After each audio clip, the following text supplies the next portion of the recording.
peserta itu.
Assalamualaikum warahmatullahi wabarakatuh.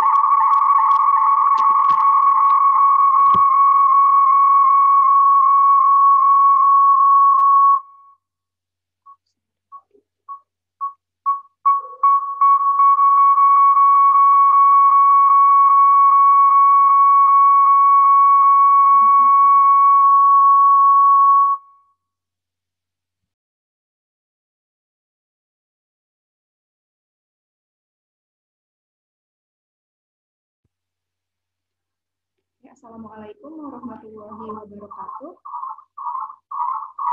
Can you hear the voice? Samka?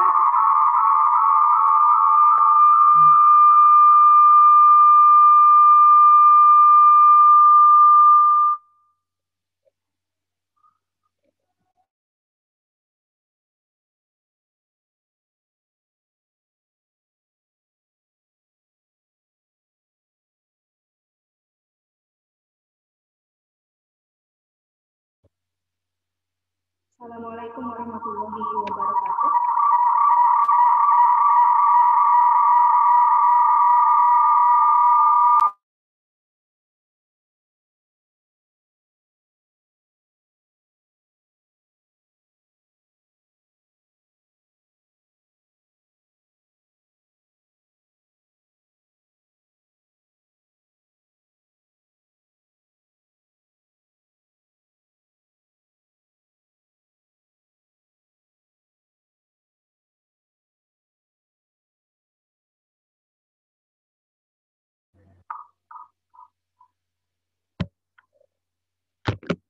Assalamualaikum warahmatullahi wabarakatuh. Waalaikumsalam warahmatullahi wabarakatuh.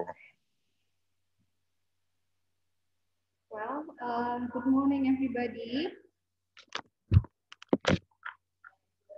Okay, praise be to Allah who has given us health and blessings so we can gather here in beautiful occasion. My name is Lily Soliha. I'm as your moderator for parallel stations of room 3. Yeah. Well, let me read today's agenda. The first is opening, and the second one is presentation sessions, and the third one is questions and answer sessions, and the last is closing. Well, for the openings agenda, let's say basmalah together. Bismillah. Okay, before we start the presentations, every presenters have 10 minutes to present the topics, and the questions and answer sessions will be organized after all the presenters present their speech.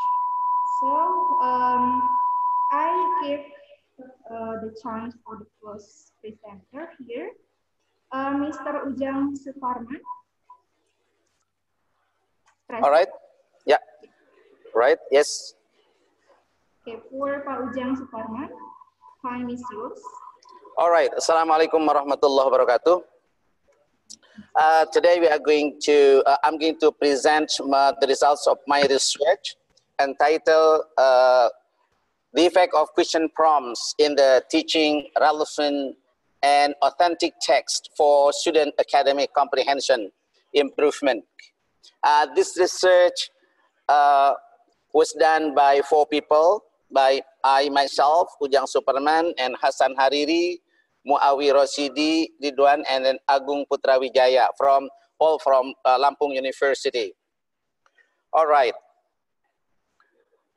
There are some. I'm going because of the time limitation. I'm going to put forward 4 questions. The first one: what happens? Mean what drives this research to do? The second one, where? The next one, solution, how? And the next one, why? And the last one, what are the findings? The first one, what happens? Okay. When UNILA assigned me to teach English for special purposes or ESP at ITERA, Sumatra Institute of Technology, based on the request from ITERA, I found the following. First, very big class, yeah, 90 students in one class.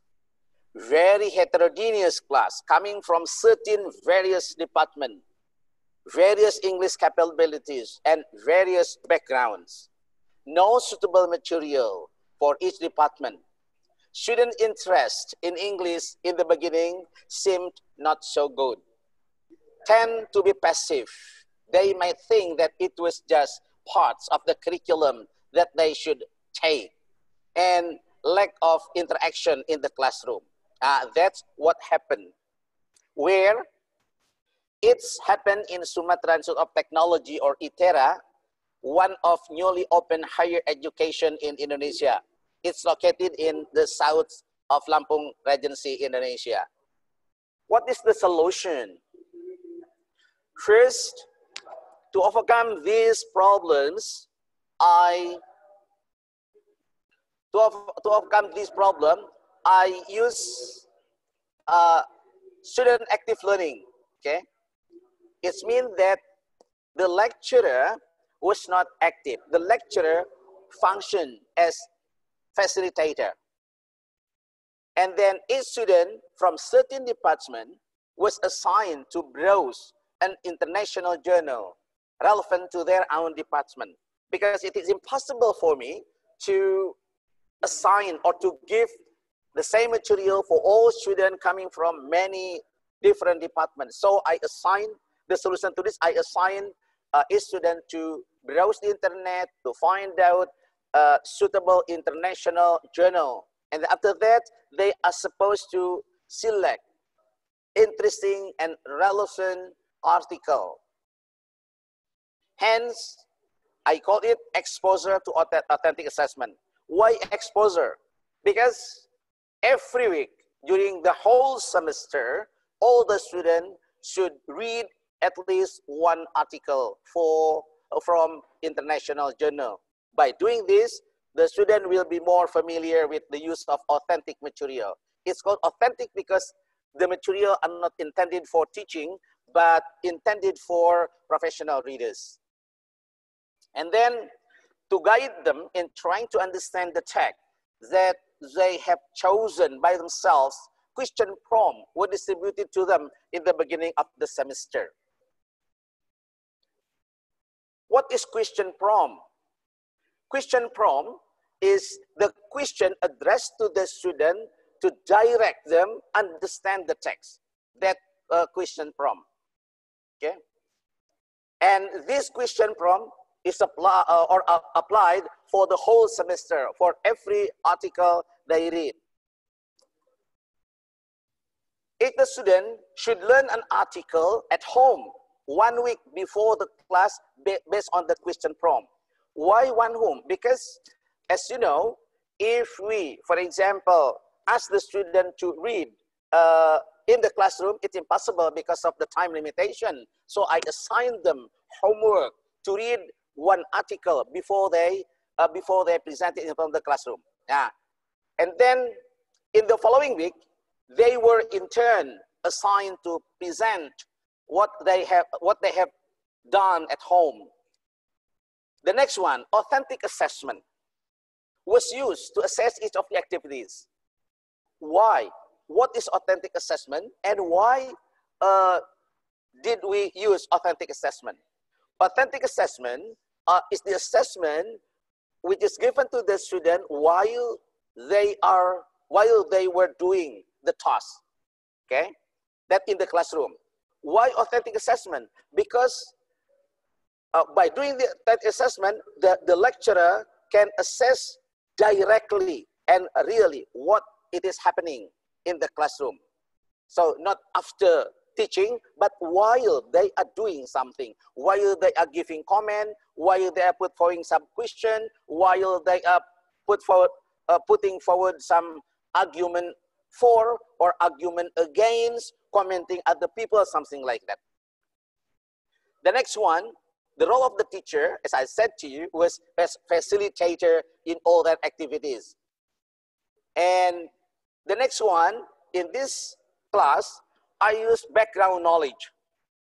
What I mean by background knowledge is mean here that all the materials used for the student, for each department, like Department of Mathematics, Department of Planology Engineering, Department of Physics Engineering, Department of Geology, etc. So they are assigned to read article from international journal relevant to their own department.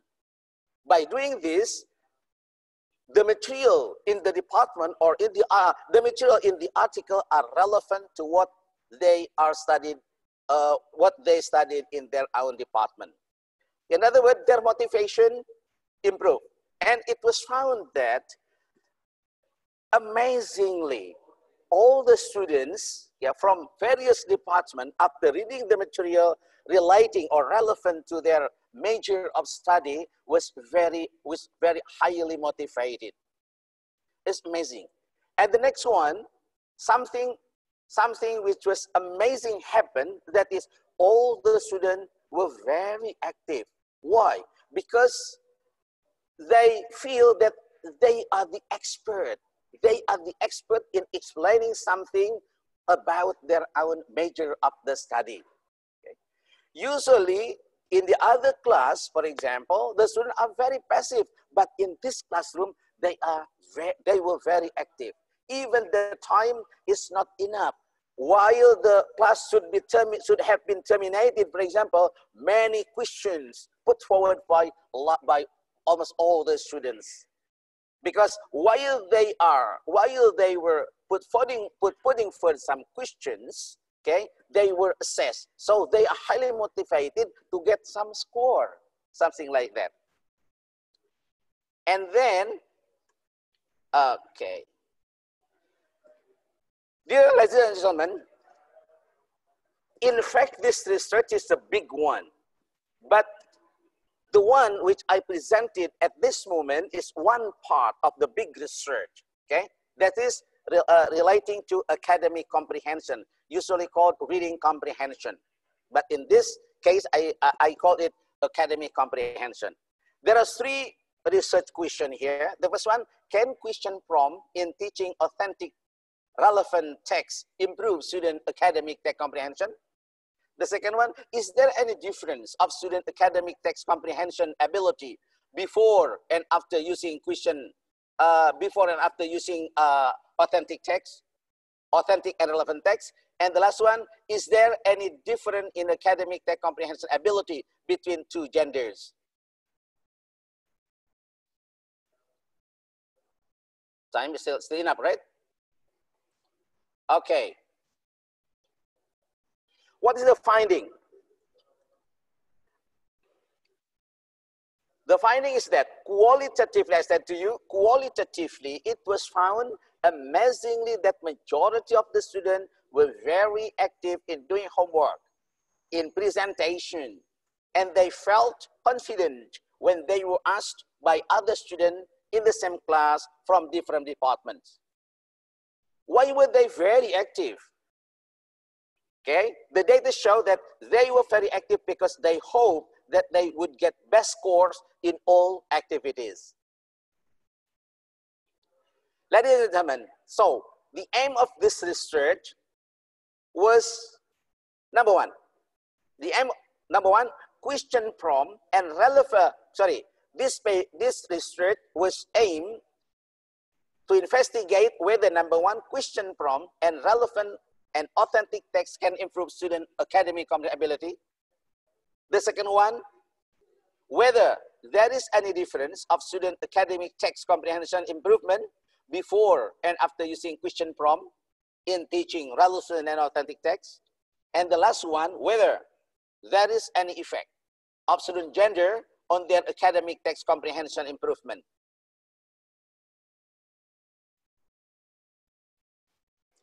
Next, the method used to answer the research question is quantitative approach with 1 group pretest post-test design. The data collected or analyzed using t-test with the help of SPSS version 23. The result, number one, question prompt in teaching relevant and authentic text was found to help improve student academic text comprehension. Number two, there is a difference of student academic text comprehension ability before and after using question prompts in teaching relevant and authentic text. And the last one, Mr. Ujan Suparman, I interrupt you. Yes. Because the time is over. I think you should, yes. Thank you very much for your presentation. Half minutes more. Okay, the last finding is that there is no difference in academic text comprehension on each gender. It means that male and female have the same abilities and or have the same opportunity to be the best or to get the best achievement in reading comprehension. Thank you very much. Assalamualaikum warahmatullahi wabarakatuh. Waalaikumsalam warahmatullahi wabarakatuh. Thank you very much for the meaningful presentations, Mr. Ujan. All right. Well, the next presenter is Mr. Samsul Azhar. And then the title is Students' Team Achievement Divisions towards Result of Learning Physical Education in Elementary School Students. You have only 10 minutes to present. Thank you. Time is yours. Okay. Thank you, moderator. Assalamualaikum warahmatullahi wabarakatuh. Waalaikumsalam warahmatullahi wabarakatuh. Thank you for the moderator. My name is Samsul Azhar.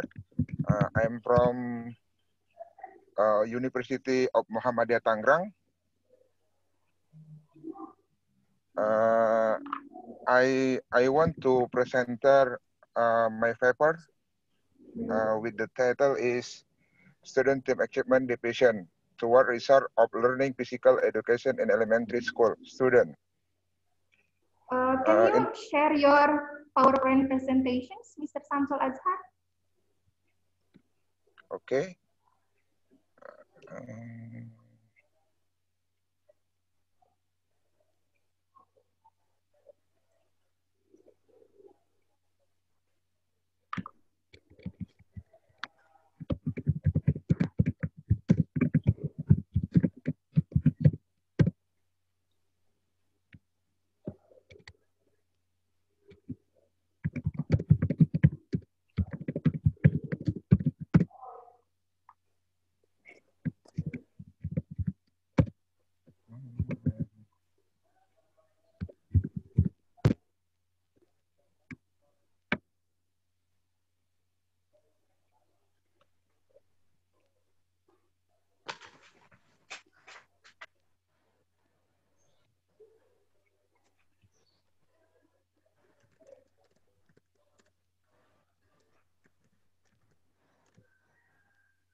Can you find the PPT?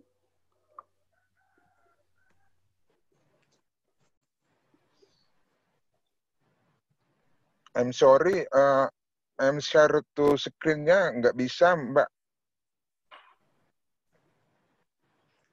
Just go on with the PowerPoint. Yep, right. Okay, it's okay. If you want to present the topics without any PowerPoint expressions, no problem. Mr. Samsul? Okay.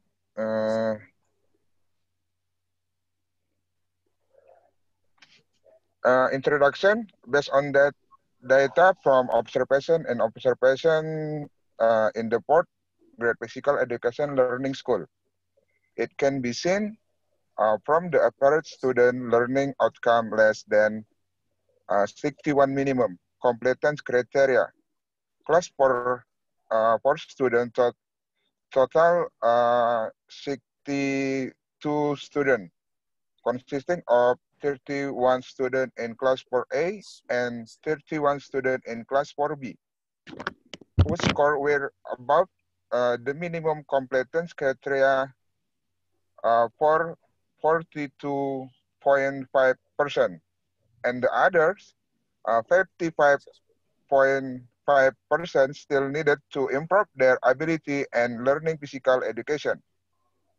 The result of interview with class for teacher and observation found that physical education learning activity that are usually carried out in grade 4 use conventional method, namely the learning process of teacher providing material orally with lecture accompanied by achievement and exercise, because like a teacher, the school employs its own class teacher to become sport teacher, even though they are less capable of carrying out their profession professionally. And this file, based on the problems in the file, the student team achievement division method improved learning outcome for fourth grade student at Bakung 2 Elementary School, Tangerang District in physical education lesson.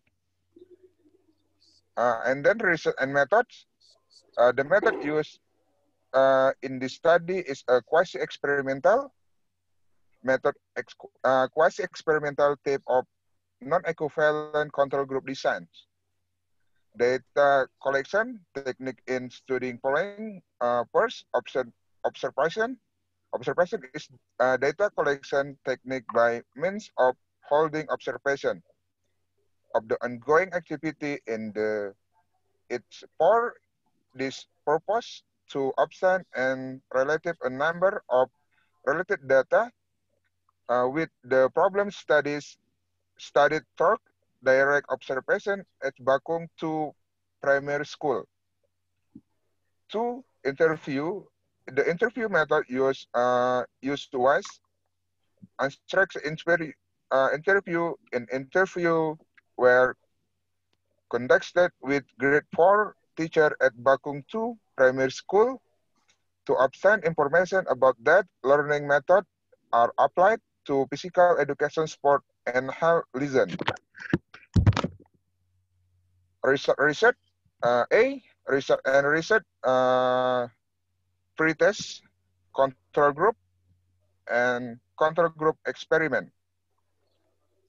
Based on data, based on the table above, is now that the average flu of the control class 50, 55 point, the standard of the fourth exam 12.75. The flu obtained by student when the last free test was 20x, and the height was 72. The result of the first test, control group and control experiment. Based on the table above, it's note that the control class average flew 79.61. The standard of forex exchange, it's 12.37. The score absent of student when the lowest pretest was 32 and the height was 80. Well, the average flew, the experimental class was 71.87. The standard of the depression was the flu absent by student when the lowest pretest was 40 and the height was 92. Pretest and post-test, the result, control and experiment based on the table comparing to 3.70 on the table 2.0. Significant level,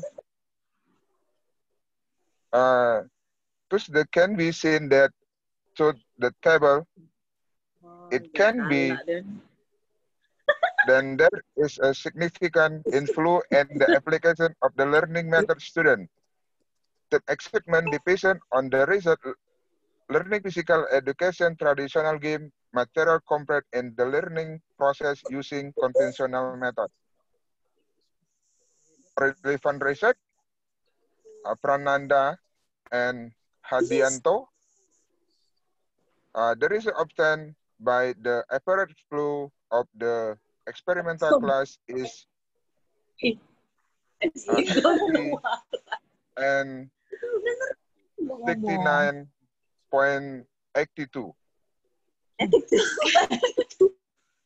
In the control class, as seen from the result of the data analysis has been done obtained. Then the hypothesis is accepted. The result of this study are the result of using a model to learn science student team excitement division. Fifth grade student on the cognitive aspect of elementary school 43 Sungai Padang went. 2. Hamdayana, the student team excitement division. I'm to motivate, encourage, and help each other student in mastering in skill provided by the teacher and student when their group to be rewarded, they must help their group learn the material given. Mr. Conclusion? Samsul, I'm sorry for interrupting you. The time is over. Thank you. Okay. Conclusion? Based on the analysis obtained, the flu of 3.50 and the table 2.0. Thank you. Okay, Mr. Samsul. Well, the next presenter is Mr. Tutu Sutarsa. Well, I hope everybody here who do not present the topic, please unmute the voice. And then, Mr. Tutu Sutarsa, you can share your screen, please. The time is yours. Thank you. Thank you, Bu Liz. Assalamualaikum warahmatullahi wabarakatuh. Waalaikumsalam warahmatullahi wabarakatuh. Banyak bener ya? Ya, buat apa namanya SPJ. Oh gitu.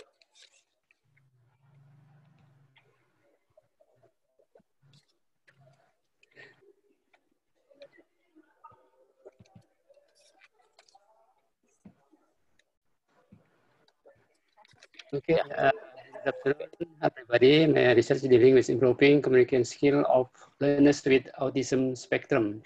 So autism is student with disabilities in communication or in responding, yeah, in terms of what is physical and emotional. Yeah. This is the background, you know, we all use language to communicate, to express ourselves, to get audience, and to connect with the person with whom we are speaking, to interact. That is the need of communication for everyone. Autism also need to communicate using language. So this research is dealing with what is it, different abnormal people, you know. And then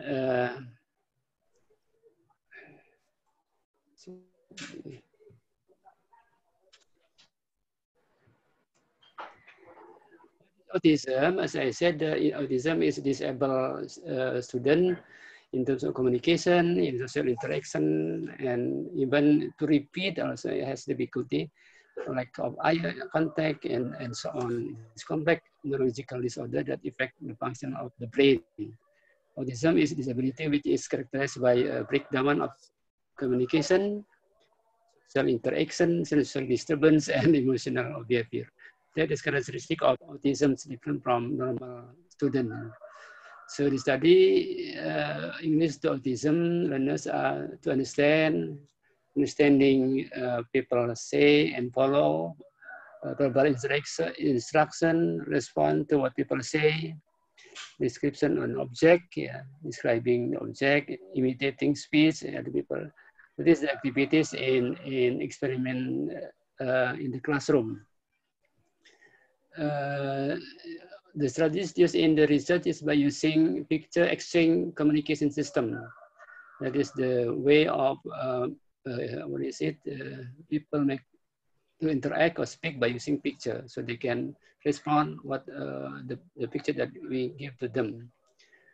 The teacher can function as the main teacher who is responsible for all instruction conducted in the classroom, which is did by another teacher who gives additional assistance.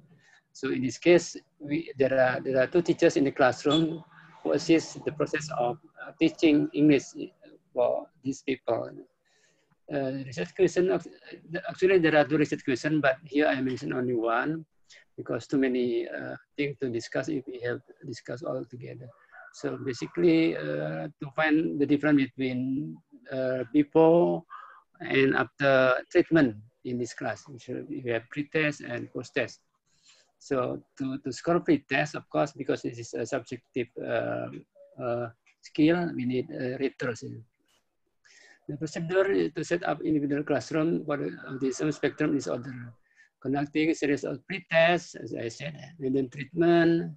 After that, after treatment, we get post-test to ensure if there is an effect, you know. So the test is very simple one, just to show the picture and see if there is a response or not. Preparing symbol of picture series can be made with self-drawing, photo. After that, we analyze the data. Yeah. The researcher could communicate to this student, but the researcher should speak very slowly and very patiently, because it's not easy to teach these people of autism. Yeah. Should use simple words, verbal question. Of course, we have to repeat again and again to understand. Imitating verbal. So they have to imitate what the teacher say, and it's not very easy. Expressing and responding desire, introduction of situation expression. The result, pre-test and post-test were compared based on the data post-test. The score was 96, and the low is 82, and the mean of post-test is, for 10 students was 872. Based on the table of retest and the result, the average pretest of rate 1 and rate 2 was 780. English post-test to rate 1 and rate 2 were 872. There were increase in communication skill up to having treatment of them. This is the calculation, the descriptive statistic, pretest, letter 1 and letter 2, and post-test letter 1 and letter 2. So there are 9 students here, or 10 students. This is statistical mean score and standard deviation and standard error of means. This is the calculation of the test, yeah, because we use the test to compare between pre-test and post-test. The treatment improve their attention to stimulus. In addition, those who spontaneously repeated the targeted simple words after seeing the picture, producing simple word, speaking, so improved attention and familiarity after hearing when using text. So basically, in fact, even the disabled student, there are some improvement. Yeah, there are some improvement of skill or pronunciation, listening, and responding. These aspects had positive contribution to the students' communication skill improvement. The student who learn visually had been accommodated by the decision to us visual media as the main strategy of learning English. So, it also provided information in form of students could quickly repeat. Yeah. So before treatment, the response is very slow. Visual support also clarified verbal information. Here picture, and provided the concrete way to internalize concepts like sequence, concept of time, cause effect. This was likely to the nature of individual with autistic spectrum disorder that would be brought to their lives. They could speak English in different ways by using picture exchange communication system. That's the end of the presentation. Thank you very much, moderator. Assalamualaikum warahmatullahi wabarakatuh. Waalaikumsalam warahmatullahi wabarakatuh.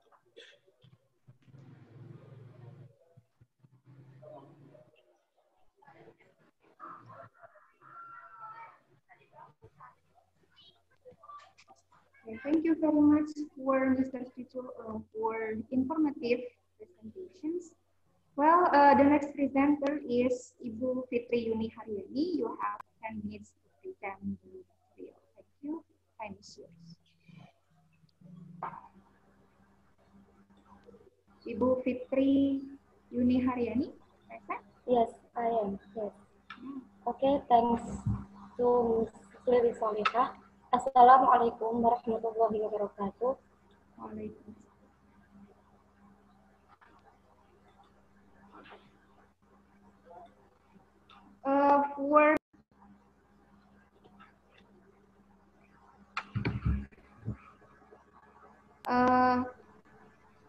Can you stop share screen, Mr. Cucu? Yeah.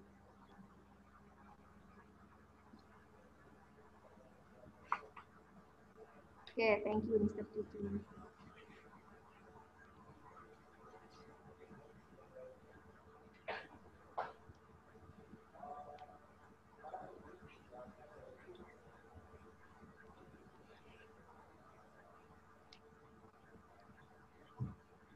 Assalamualaikum warahmatullahi wabarakatuh. Waalaikumsalam warahmatullahi wabarakatuh.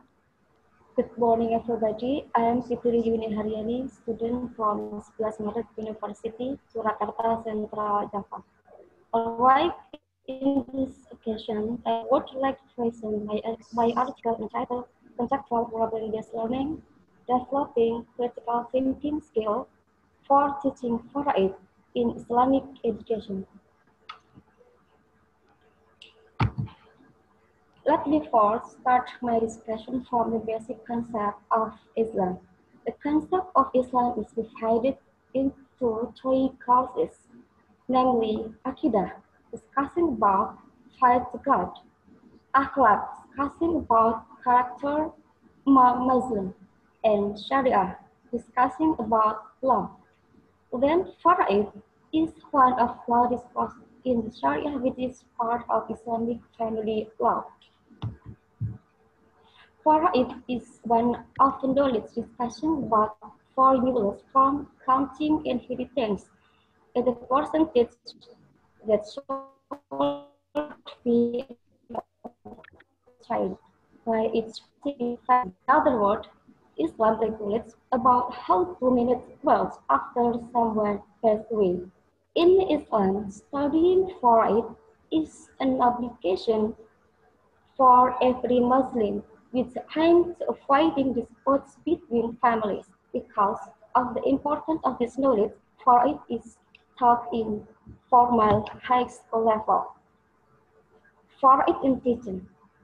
However, the fact was for it learning if this science is already understood by Muslims, even though it has been taught. One of the reasons because for it contains complex mathematical formulas that are applied in solving for it problems. Then let me show how to for it now. For it now, it is mostly teacher-centered. Conventional learning processes are often used. Listening, understanding rules, memorizing. Doesn't giving students opportunity to develop critical thinking. Low their critical thinking when they are given contextual problems. They can difficult this to apply laws to contemporary. Based on the previous study, it can be seen the average score of students in far-east learning. Most of them 61 to 65, and even no one can achieve score 71 or more. It can say the student understanding about far-east is still low.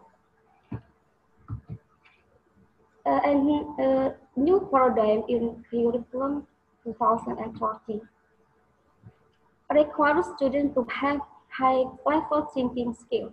That is, students must think logically, reflectively, critically, and so the student is expected to be able to process information and have reasoning skill in conceptual learning. This problem-based learning is a suitable model to use for this study. Problem-based learning is a student-centered learning where students want a subject to the experience of solving an open-end problem. In TBR, students are faced with problem linking between discipline, authentic investigation, cooperation, and produce something and solve the problem. So, it is assumed this model is proper teach for it to develop critical thinking skill of the student.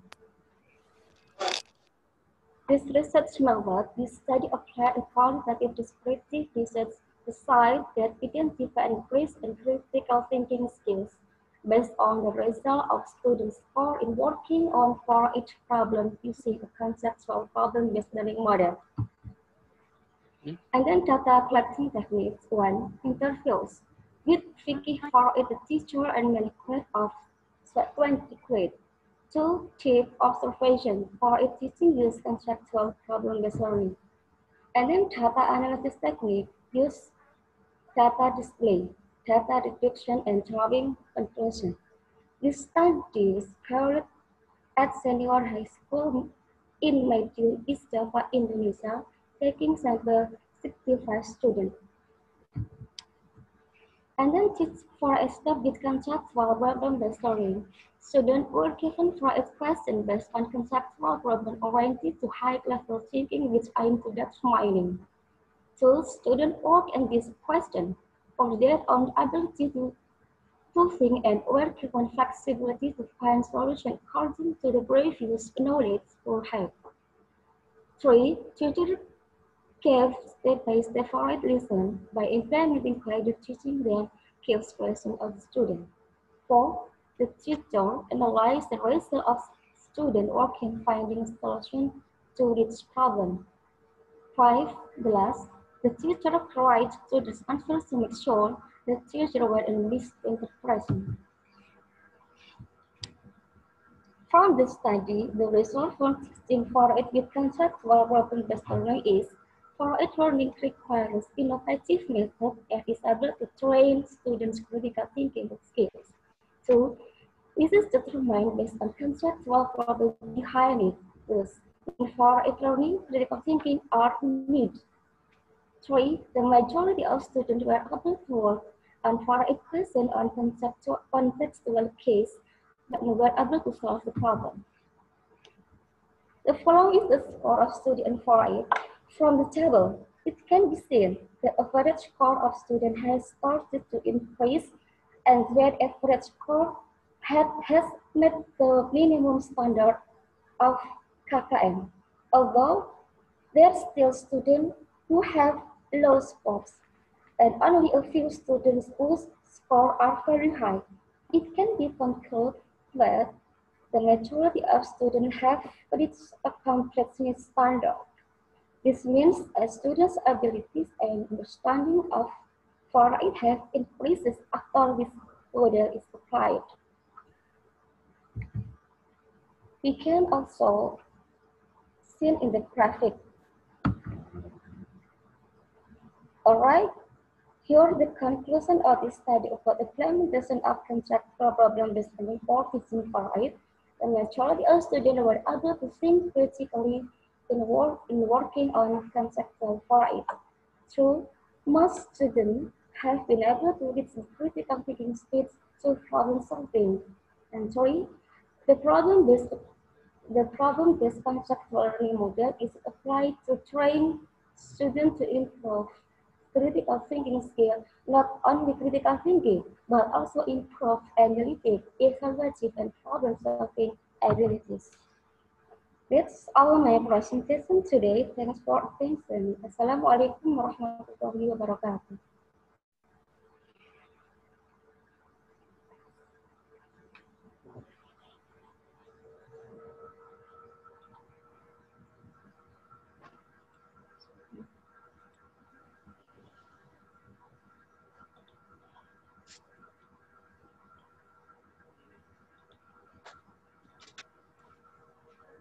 Here. Okay. Can you hear me, everybody? Yes. Yes. Okay. Thank you, Bu Fitri, for nice presentations. Well, the next presenter is Ibu Nuriake Fajaryati. Well, hi, Miss Ibu Nuriake.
Thank you for the opportunity that you give to me. I will present an article about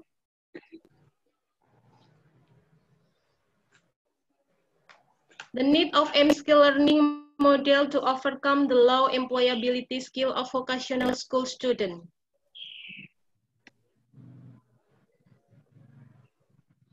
The purpose of this research to find out how far the student masteries of job skill or employability skill and recommendation for suitable learning model to overcome the low employability skill of students. The low employability skill of graduates require attention of various parties, especially education provider who produce workers. One of the reasons for the low employability skill of a graduate is the lack of learning model about employability in the learning process. One way to increase the employability skill of students can be done by integrating employability learning in its teaching and learning process. Based on literature review and field survey, the solution to overcome the lack of employability skill is to improve the learning model.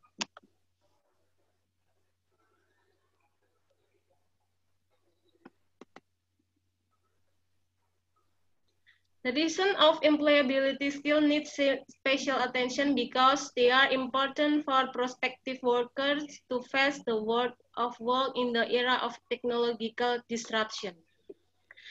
There is still a gap between the success of achieving job-ready skill and the employability of graduates. There are still many negative comments regarding graduates who do not have employability skill as required by industry. Employability skills are still underestimated by education provider rather than technical skill. Employability skill is defined as a set of attributes, skill, and knowledge that must be possessed by workers to have an ability to be effective in the workplace for the benefit of themselves, employer, and the broader economies. The component of employability in this research are problem-solving skill, communication skill, teamwork skill, and technology utilization skill. Based on description above and the literature review conduct, it can be concluded, according to employers, graduates as a workforce still have low employability skill. The appropriate learning model to practice employability skill has never been developed. So, learning model that is able to integrate employability skill in the learning process needed.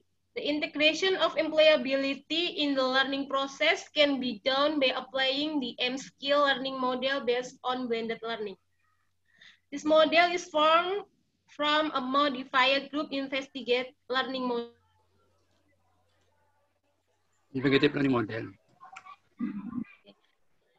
The choice of this model is because it includes the social learning model in which social and intellectual aspect and simultaneous based studied. This model trains problem solving, teamwork, and communication skill. It is assumed that this model is able to provide knowledge academically by involving social aspect. By developing of M-skill learning model, it is expected to be able to contribute on student employability skill and technical skills simultaneously, especially in vocational high school. Then the research methods, there are 4 components of employability skill that are ranked as the most needed employer and the work. The employability skill include problem solving, communication, teamwork, and technology utilization skill. Research on student employability skill was conducted at SMK in Surakarta. The data collection method used data collection instruments from interview, observation, documentation, and questionnaire. The type of instrument used were interview guides, documentation sheet, and questionnaire.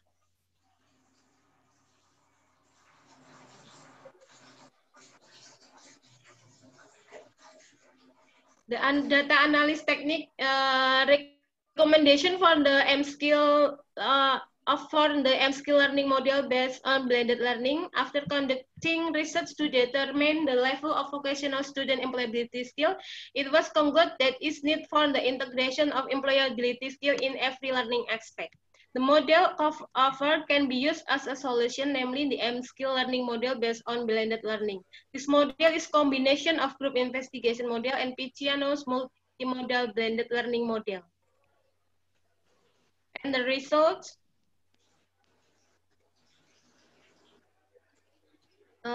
assessment of student employability skill based on the research, the students' communication skill and teamwork skills still were in middle fare. Is 89%, and problem solving based on research, the problem solving students were mostly in the middle fare, and technology utilization skill in fire category.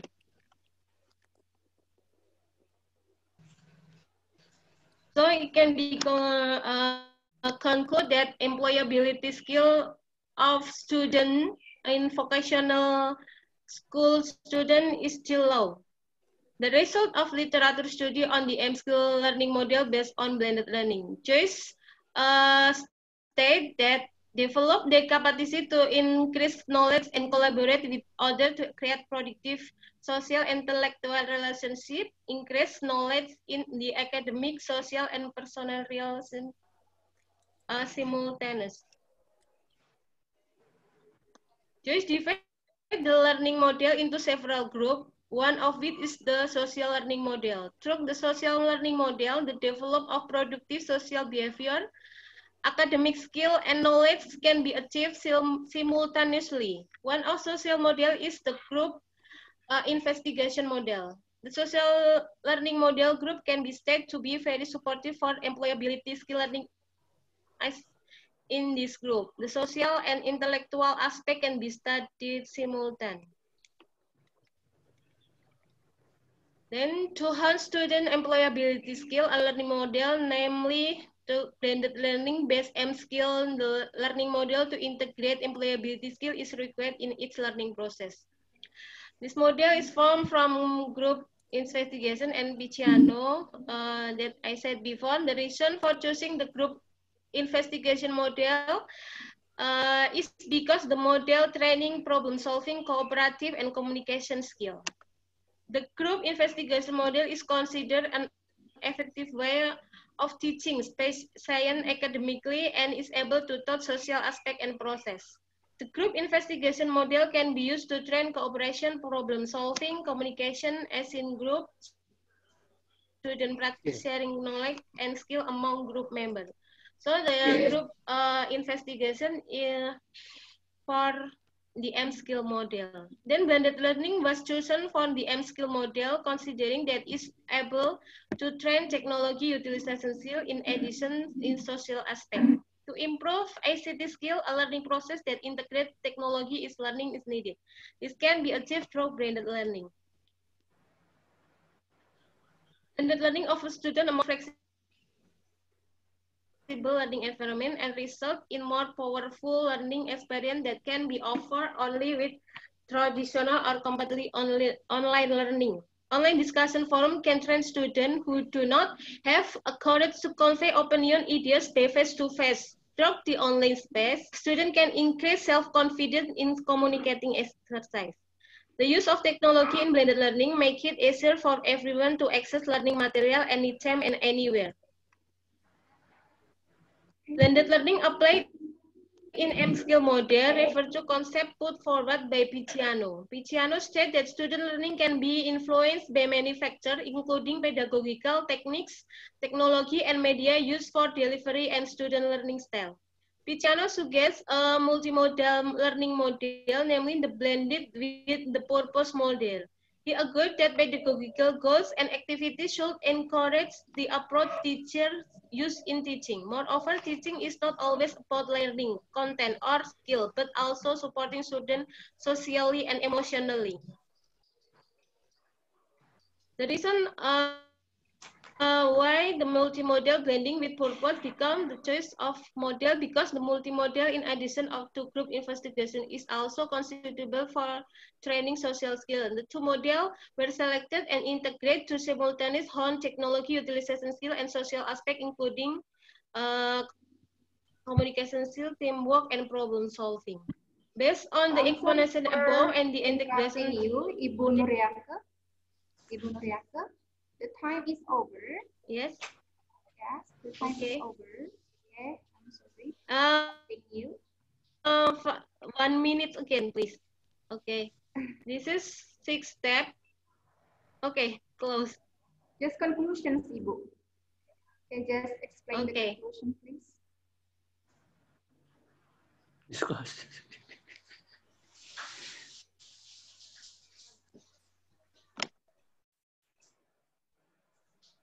Okay, the conclusion is by the development of M-skill learning model, it is expected to be able to contribute on student employability skill and technical skills simultaneously, especially in vocational high school. Thank you. Thank you very much for your nice presentations, Ibu Nuriaka Fajariati. Well, I would like to inform you that you are not allowed to leave this room after you finish the presentations. but you should wait until the questions answer sessions has been finished. So because after this, yeah, I also would like to remind you that we will have third and fourth keynote speakers. I think the time is 3:30, and then you should what is it? Rejoin to the main room and fill in what is it? The attendance list and also for certificate form. Okay, thank you very much. And then for the next presenter is Ibu Novita Maulidia Jala. Time is yours. Yeah, thank you, Miss. Okay. Bismillahirrahmanirrahim. Assalamualaikum warahmatullahi wabarakatuh. First of all, I want to say thank you for the ICOPE, committee and for the all presenters.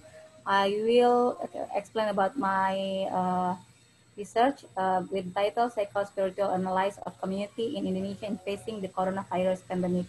The first author is Ahmad Rasak, and I am the second author, Novita Jalal, but the first author cannot present here because there is something another work. So they said that so sorry for all.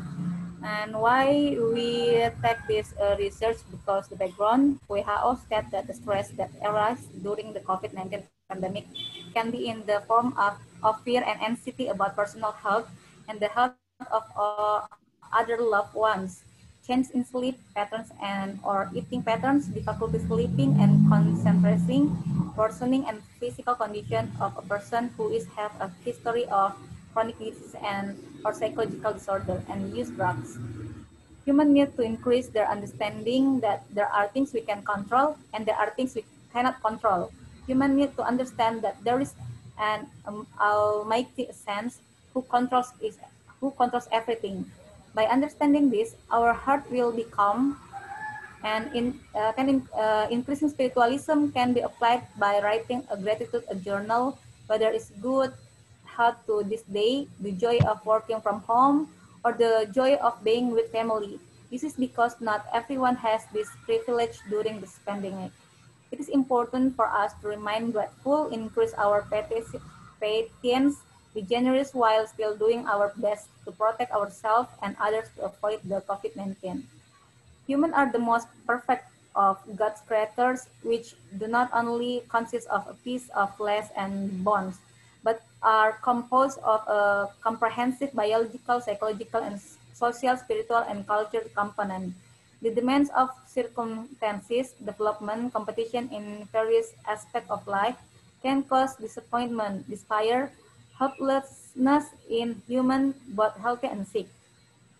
As long as they are in good health, where every biological, psychological, social, cultural, and spiritual component can function properly, people often forget as if life should be like that. However, when one of the function of the body's components in disturbed, a stressor occur, requiring that everyone be able to adapt, recover with various effort so that life can continue well. When the disturbance stops, one of its function and effort to seek recovery are fruitless. That's where a person will look of other strength outside himself, namely spiritual strength. Hamid said that spirituality is belief in relation to the Almighty, the Creator. Spiritual beliefs will seek to maintain harmony with the outside world, struggling to answer or gain strength when dealing with physical illness, emotional stress, social isolation, and even fear of facing that threats. All of those are forces that arise outside of human power. Spiritual beliefs are very important for us because they can affect the level of health and self-care behavior of clients. Awareness of this concept creates a belief in nursing that the provision of nursing care should be holistic, not only fulfilling physical needs, but also fulfilling the client's psychological, social, cultural, and spiritual needs. The method of this research is quantitative with descriptive research type. The method used in the study is a survey method using interview and questionnaire technique. Respondents in the study amount to 100 people obtained from sample containing and distributed in the territory of Indonesia by random sampling. Result, we can see the picture.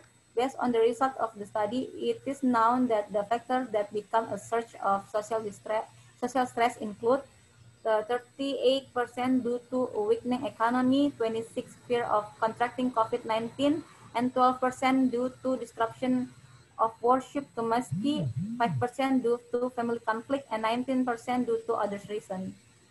And the second diagram, we can see that based on the results of the study, it is known that the factors that become a source of social stress include 37% of subjective feeling healthy, 21% of subject feeling tired, 19%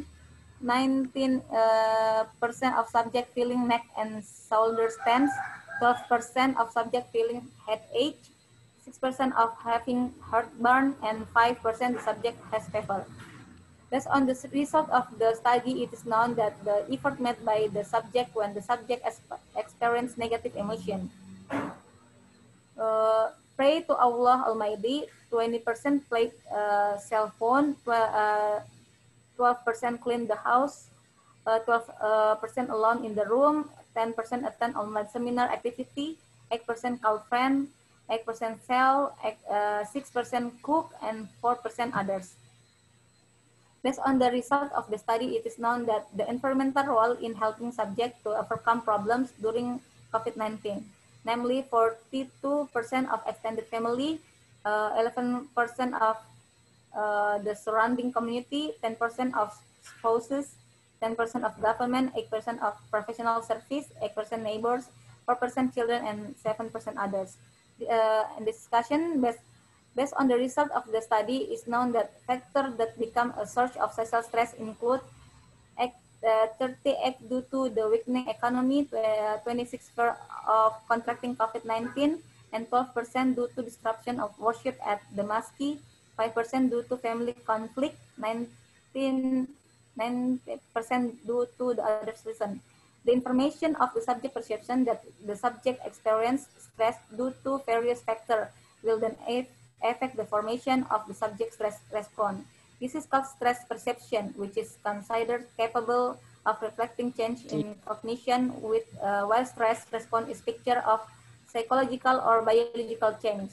Based on the results of the study, it is known that the psychological or biological change include 37% of the subject feeling healthy, 21% of the subject feeling tired, 19% subject feeling their neck and shoulder tense, 12% the subject feeling headache, 6% the subject experience heartburn, and 5% of the subject experiencing fever. Based on the result of the study, it is known that the effort made by the subject when the subject experience negative emotion. During COVID-19, 0.20% paid the Almighty, 20% paid cell phone, 12% clean the house, 12% alone the room, 10% attending online seminar activity, 8% call friend, 8% sell, and 6% cook, 4% others. A person who does a lot of faith deed will be closer to Allah as the colleague through his spiritual experience, which at first are always for or not close to Allah, who always indulges his desire because he doesn't understand the essence of reason and religion. This is in line with the result of research by Yono, Indriya, Hilda, which show that first, spiritual psychotherapy and Islamic education have advantage by increasing monotheism and increasing immunity in the body. By getting closer to God, so that they can help in overcoming and dealing with disorder. They can help in overcoming and dealing with disorder, anxiety in society during and after the outbreak. Second, bathing at night, praying, repentance, and morning evening remembrance are able to prevent, overcome, and help people in dealing with anxiety disorder due to the coronavirus COVID-19. Third, be kind, make efforts, and pray a lot. Yusuf Nihayati Hanik Miranti Fan state that another indicator of spiritual need fulfillment is a sense of harmony, mutual closeness between oneself, others, nature, and relationship with the Almighty. Spiritual is illustrate that fulfillment of spiritual need when a person is able to develop gratitude, patience, and sincerity. Spirituality is not a religion, but religion can be one way to achieve spiritually. Based on the result of the study, is known that the environment role helping subject to overcome problem during COVID-19. To conclusion, the result of the study, not the attitude of 100 subjects is a social environmental is very helpful to the psychological community during the pandemic. 51% come from family, 38% of people feel stressed due to the weak economy, and 20% of respondents state that praying to Allah to calm themselves when they feel depressed. I think that's all from me. Thank you so much for the attention. Assalamualaikum warahmatullahi wabarakatuh. Waalaikumsalam. Ibu Novita, do you have two papers to present here? Yes. Yes. So next time after Ibu Rahmi, I will call you, okay, for present the second paper. Okay. Thank you, Ibu. Thank you, Miss. Well, next presenter is Ibu Rahmi Rahmanti. Time is yours.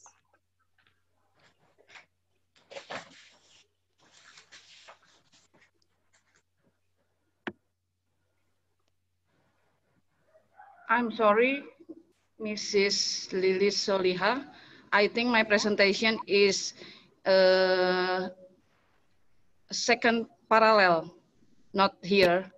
Oh, not here. So yes, are you the audience here? I just audience it's here. Okay. No. It's okay, Ibu. Well, next presenter will be Ibu Nira Gardinia. Ibu Nira Gardinia is present. Yeah. Well, the next presenter, please. Ibu Nira Gardinia and also only Ibu Nira. Okay, so I think because there is no presenter slot, I give the chance for Ibu Novita Maulidia Jalal to present the second paper, the second article of this. Okay, Miss. Thank you very much. I give you 10 minutes more. Yeah, thank you, Miss. Okay, everybody, I will continue my presentation, but with another title. The second title is Identification of Parenting Self-Efficacy and Subjective Well-Being for Parents during WFH, work from home, and stay from home during the COVID period 19. The first author is Muhammad Daud, and the second is Dian Novita Siswanti, and the third is me, Novita Mulia Jalal. But my partner say sorry because they can't to present here. So I will presentation this research. The reason why we choose this research because the COVID-19 pandemic is the first and foremost health crisis in the world. Many countries decided to employ their employees at home, at work from home, due to the government's recommendation to keep people at home or stay from home to avoid the impact of COVID-19. Before we did this research, we take the data that we called pilot study. Based on the result of a survey from discussion on 107 female participants in one of the social media discussion group, it is known that during the pandemic COVID-19 period, this career mother play her role as a housewife as well as a career woman in the same time and place as WFH and SFH. There are several psychological effects experienced, including boredom and feeling stress, which have an impact on less positive parenting for children. This condition then creates a feeling of not being able to do care and work optimally. Mothers who consider themselves less able to carry out their role as a mother can have a negative impact on their role on the office. This is because they feel less able to do both of them well and feel less prosperous or unhappy when carrying out both roles. Parenting self-efficacy and subjective well-being. Various factors that influence subjective well-being include self-esteem, individual belief, positive relationship with others, autonomy, life goals, and optimistic attitude. A person will achieve subjective well-being if he has faith in himself. Confidence comes from an individual's belief in his ability to succeed in doing something. This term is known as self-efficacy. Based on the above problem, the researchers are interested in researching through the title relationship between parenting self-efficacy and subjective well-being in career women during WFH and SFA in 19 pandemic era. Method, this study used a quantitative research design. The subject of this study were 275 people. The data will be measured using a questionnaire, parenting self-efficacy and subjective well-being questionnaire. Then the data were analyzed using quantitative descriptive. We can see in the presentation in the picture. Based on the results of the study, it is known that 2.9% of mothers don't enforce discipline toward children. 1.8 state that mothers rarely enforce discipline toward their children. 21.8% state the mothers sometimes enforce discipline toward the children while at home. 44% state that mothers often enforce discipline toward the children while at home, and 29.5% mother always enforce discipline while accompanying the children at home.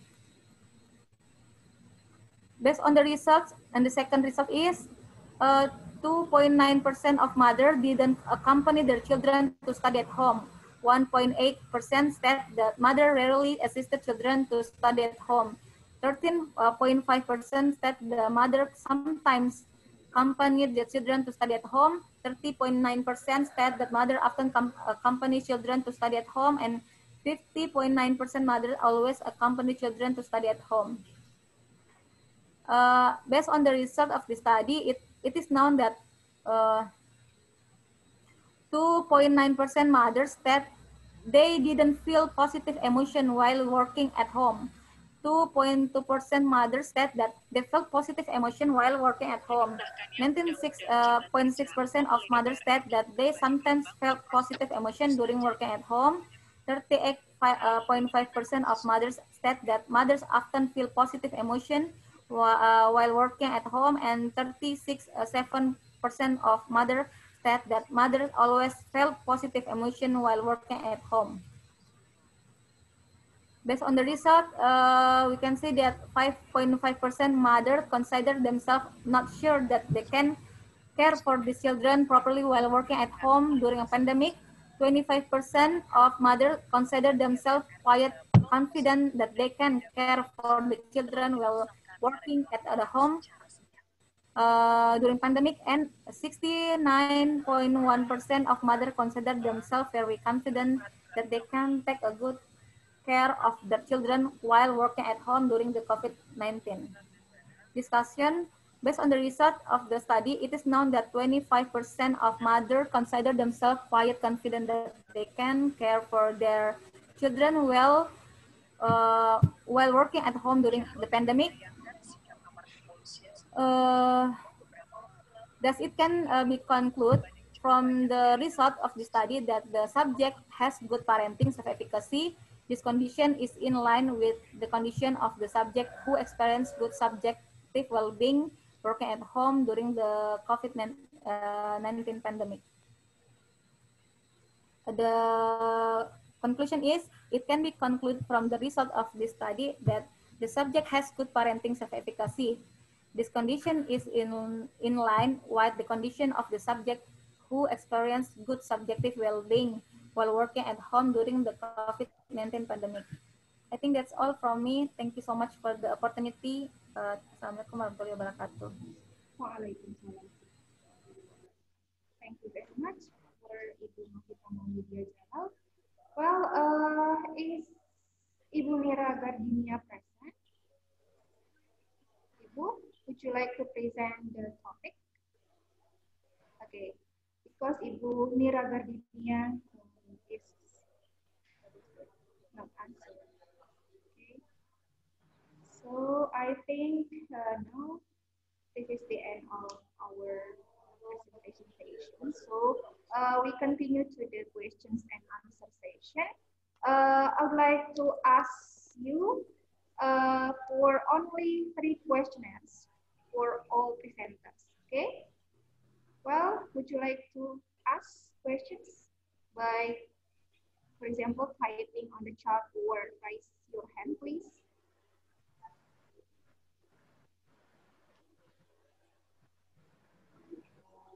I've written my question, Bu Lilis.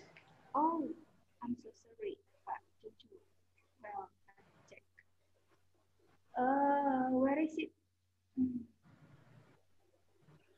What is the questions, Pak?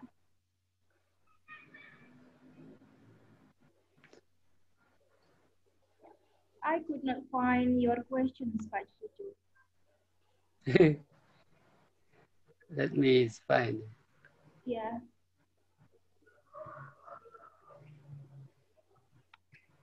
Would you Okay, like let me deliver your questions, please?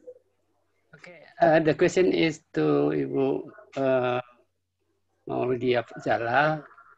Dealing with your study, my question is, kind of parenting that can be given to students or their children while they are studying at home? That's a very simple question, Bu Novita. What kind of parenting that can be given to students or their children while they are staying and studying at home? I'm sorry, Miss Lilis, can you translate me so I can get the point from the question? I'm so sorry because the committee come here, so I couldn't listen. I can hear your voice, Mr. Cucu, because I unmute the sound. So would you like to say this again? I'm sorry, Mr. Cucu. I'm so sorry, Mr. Cucu. I'm sorry because the committee come and I could not hear your voice. Yeah, I'm sorry too because I can't speak English fluently, Mr. What no problem. Translate? I'm so sorry, Mr. Cucu. Okay. Can you read the question in the chat? In the chat, okay, let me check. Okay, let me read my question. I have one question. I just read the question again, yeah. Okay. Yeah, help me to translate. Dealing with your study, what kind of parenting that can be given student or the children while they are staying and study at home? What the meaning? Ya, saya bantu ya. Kalau siswa sedang di rumah, stay at home gitu ya. Lalu kira-kira apa sarannya untuk parenting untuk para siswa itu? Parenting untuk siswa yang belajar di rumah. Bentuk parenting, bentuknya seperti apa? Okay, thank you, Mr. Cucu. Can I answer in the Indonesian language? Yes, Ya, thank you. Jadi ketika mendampingi anak di rumah, belajar di rumah, definisi pendampingan itu yang mesti diartikan. Pendampingan itu bukan berarti menyelesaikan masalah dari anak, bukan berarti mengerjakan tugas-tugas anak, tetapi mendampingi anak, membantu anak bagaimana caranya dia dapat menyelesaikan permasalahannya. Jadi kalau misalkan anaknya punya tugas fisika, matematika, bahasa, sebisa mungkin para parents tidak menyelesaikannya, tetapi membantunya bagaimana caranya anaknya bisa menyelesaikan. Misalkan dengan cara membantu menyediakan fasilitas, membantu menyediakan referensi. Jadi anak belajar untuk lebih mandiri atau mengatasi masalah-masalahnya. Yang kedua adalah ekspektasi. ekspektasi kita di saat pandemi COVID ini, kita tidak bisa meninggikan ekspektasi kita tanpa melihat kondisi anak secara nyata. Kalau di sekolah dia mengalami masalah materi pelajaran, maka itu dengan mudah dibantu oleh gurunya. Namun di rumah, ketika orang tua memiliki kapasitas itu silahkan, namun jika tidak, maka tidak menjadi suatu kesalahan orang tua, karena setiap orang tua tidak dibekali oleh ilmu-ilmu pembelajaran, ilmu pengetahuan pembelajaran.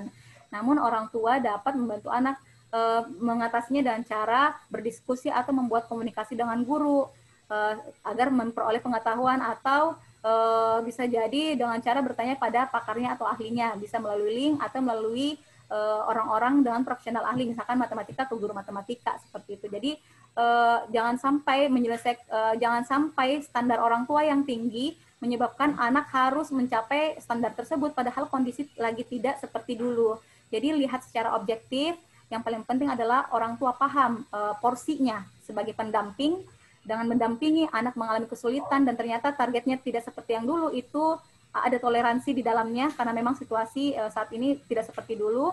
Tetapi yang kita lakukan adalah lakukan pendampingan seoptimal mungkin yang bisa kita lakukan, karena dengan demikian anak akan belajar secara psikologis mengenai menghadapi tantangan, bagaimana cara menerima kondisi yang tidak seperti yang diharapkan, dan juga orang tua juga bisa meminimalisir stresnya atau rasa bersalahnya atau self blame-nya.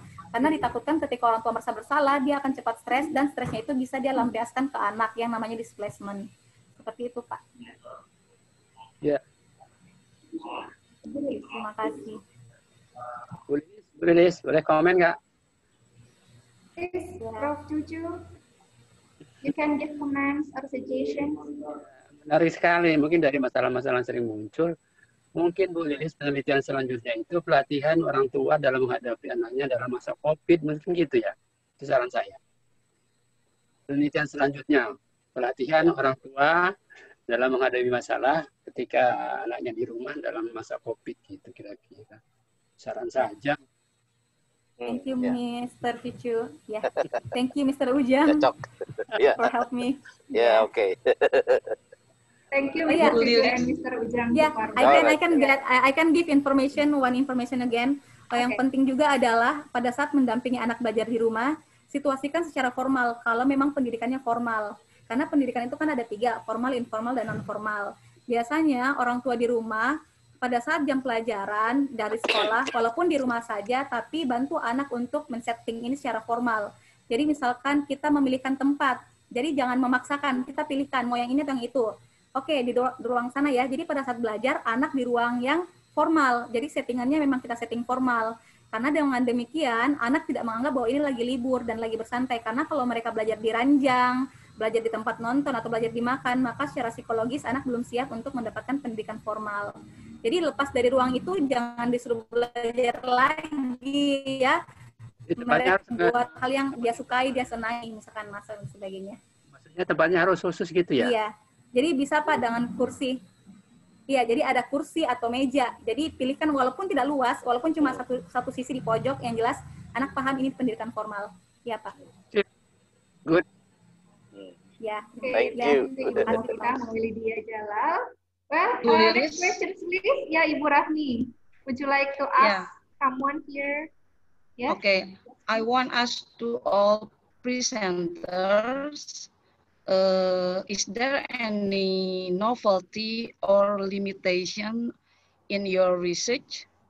If there is, can you explain us what the novelty or limitation in your research? I think that is my question.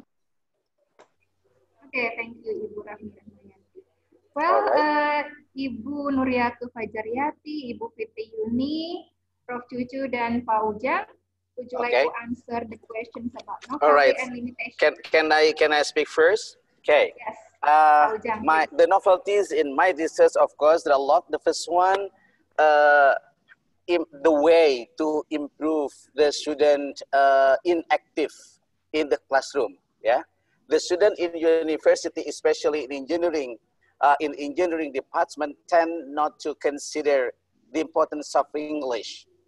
That's the problem. So my novelty is one of the solution to solve the ineffectiveness of the student. How? I use authentic assessment.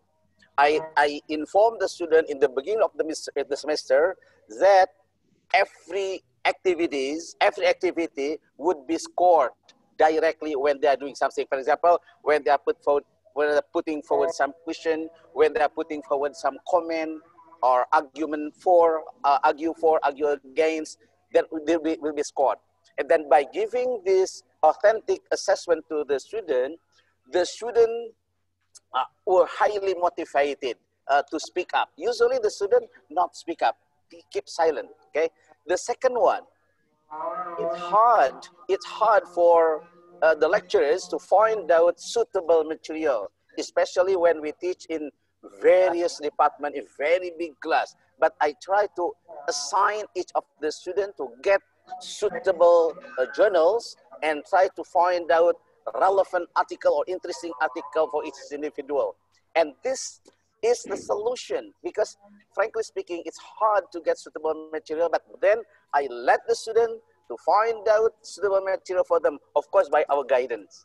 And this also motivated them to learn more, because, you know, although, for example, the text is very difficult for other students from other departments, but for the student of the same of the department, for example, the journal about mathematics, the journal about geology, for example, it will be easier to be understand and to be presented by the specific students. That one of the novelty. Really, there are many novelties in my research. Really, you can see the original paper. Thank you very much. Thank you, Pak Ujang. Well, Ibu Rahmayanti. Yeah. Would you like Yes, to give comments? I think it's enough, from Okay. Mr. Ujang, but I think I want us to all presenters, maybe are there any presenter can answer my question? Prof. Cucu, would you like to Let me give answer questions my from comment. This it is asked about novelty and limitation about my research. It is very clear that my research is focused on autism student. So as far as we know that we cannot find, I never find that research dealing with disabled students, you know. Most of teaching learning is given to normal student, formal student like SMP, SMA, and so on. But in disabled students is very rare, you know. That is the novelty of my research, you know, the fact that even though they are not disabled, they can learn English even though it is not the same as a normal student, you know. Even though they can repeat, they can respond to the picture and so on, but even though it is very, very different from normal student. The limitation, of course, here, you know that there are many kinds of disabled students. It is focused on only 10 students of disabled student in inclusive school, you know. So that's the novelty of the limitation of my research, Bu Lilis. Thank you. Okay, thank you, Prof. Cucu. Well, Ibu Rahmayanti. Yes. Would you like to give comments, or are you satisfied with Mr. Cucu's answers and statements? Yes, I think it's enough, maybe. Okay, thank you, Ibu Rahmi. Well, we have one presenter here, Bapak Heri Frizal. Please welcome. Would you like to present the topics, Pak Heri Frizal? Thank you. Okay, time is yours. I give you 10 minutes to present your presentation. Thank you. All right, thank you very much, Bu Lilis. Yeah. The title of my research is a quasi-experimental study on the learning of discourse analysis for university students. The introduction. Sorry. This study explores the teaching of discourse analysis. Could you share your screen, Pak Heri? Yeah. Could you share your screen, your PowerPoint presentation? I have given it to the committee, but I don't know whether it is there or not. Can you, what is it, operate your, what is it, in the up, what is it, up screen, yeah, there is, what is it, just try to share your screen. Oh, here, yeah. You have it, yeah? You have it with you? Maybe, would you like to give, what is it, send it to me and I will share screen for you. Send the PPT in the chat and I will share screen for you. I used to click the chat and you can share to me. I don't know how to do it. Okay, no problem. If you can't, what is it? What is it? Okay, how to share screen. I think yes, you can. Yeah, continue your presentation without what is it? Giving your PowerPoint presentation. I have given it to the committee. I have given all of my articles to the committee, and I believe that the committee will share it to the participants. Belum, Bapak. Oh yeah, okay. So I will read it then. Is that right? If I just read it? Yes, go on reading. Just read it. Okay. Okay. Just continue, Bapak. This study explores the teaching of discourse analysis for undergraduate students at the University of Lampung. It sought the teaching of discourse analysis through the application of challenge-based learning, a method created by Apple Macintosh for teaching language English effectively. Okay, next. Frame of theories. Challenge-based learning, CBL, is a frame of thinking of learning while solving a real challenge. CBL is a frame of learning while solving a real challenge. CBL is a learning model invented by Apple company, which promoted academic classes as a think tank which solved genuine problems. CBL is almost similar to place-based education and project-based learning as a tool and medium of learning, Johnson and Adams, 2011. The challenge learning framework is divided into the three interconnected phases. So there are three interconnected phases: engage, investigate, and act. Engage. During the engage phase, the learners move from an abstract big idea to a concrete and actionable challenge. Use the essential questioning process. Building from the challenge learning to develop contextualized learning experience and conduct a rigorous content and concept-based research to create a foundation for actionable and sustainable solutions.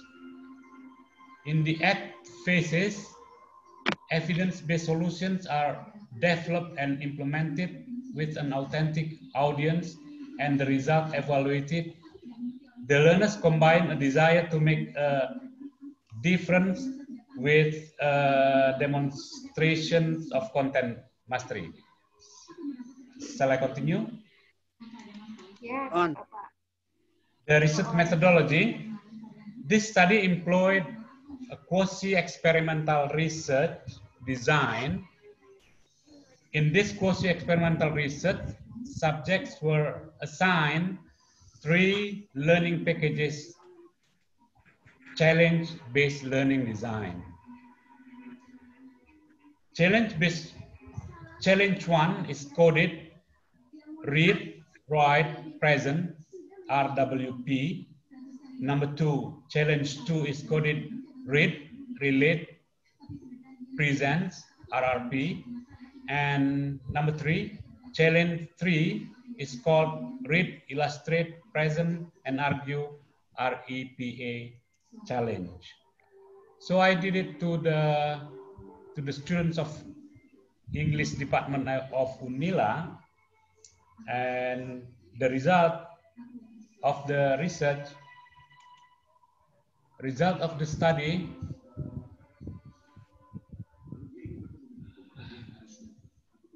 are the RWP, RRP, and RIPA.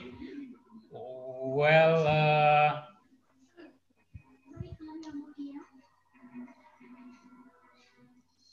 in RWP, the standard deviation is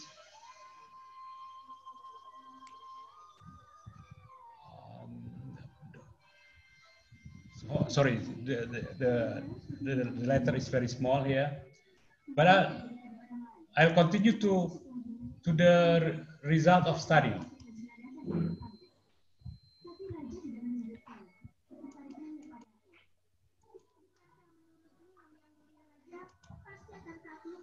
Discussion of findings.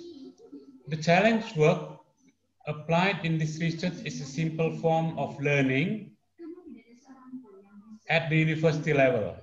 The challenge designed for this study was in the form of challenging students to comprehension the concept of discourse analysis by applying 3 different challenges. The results showed that the students perform high capability when they are assigned tasks that require simple activities. They perform worse result when they are assigned a new challenge, but their performance was getting better when the students get used to the challenge activities.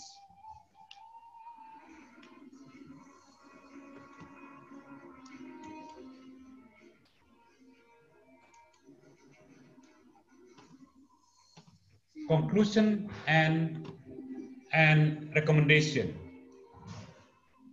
Conclusion. There is a significant difference in students' performance applying 3 learning challenges. There is a significant difference of students' achievement in 3 challenge-based learning activities. There is a significant difference between the student achievement in learning 3 challenge-based learning activities. The student achievement in RWP challenge differed significantly with the student's achievement in RRP challenge. There is no significant difference in students' achievement in RRP challenge and RIPA challenge, but there is a significant difference in students' achievement through the RWP challenge and RIPA challenge. The result shows that different performance the students reveal in accomplishing the challenges. Wait, one more. There is a significant correlation between the student's performance and gender with the value of F value 11.32 and test 3 gender with the F value of 0.063. That's all, Bu Lilis. Okay, thank you very much, Pak Heri Yufrizal. Well, is there any questions for Pak Heri Yufrizal? No? Well, if there is no questions, well, this is the end of our meeting today. Don't forget to rejoin the initial Zoom link for after Zuhur, because there will be third and fourth keynote speaker at 3:30. And also you should fill in the form of attendance list and also certificates at 3:30. Well, jadi Bapak Ibu tolong jangan lupa untuk rejoin atau join kembali di Zoom link yang sebelumnya tadi pagi itu. Nah, sekitar pukul jam 3:30 ya, karena Bapak dan Ibu harus mengisi link kehadiran dan juga mengisi link sertifikat di jam tersebut, begitu.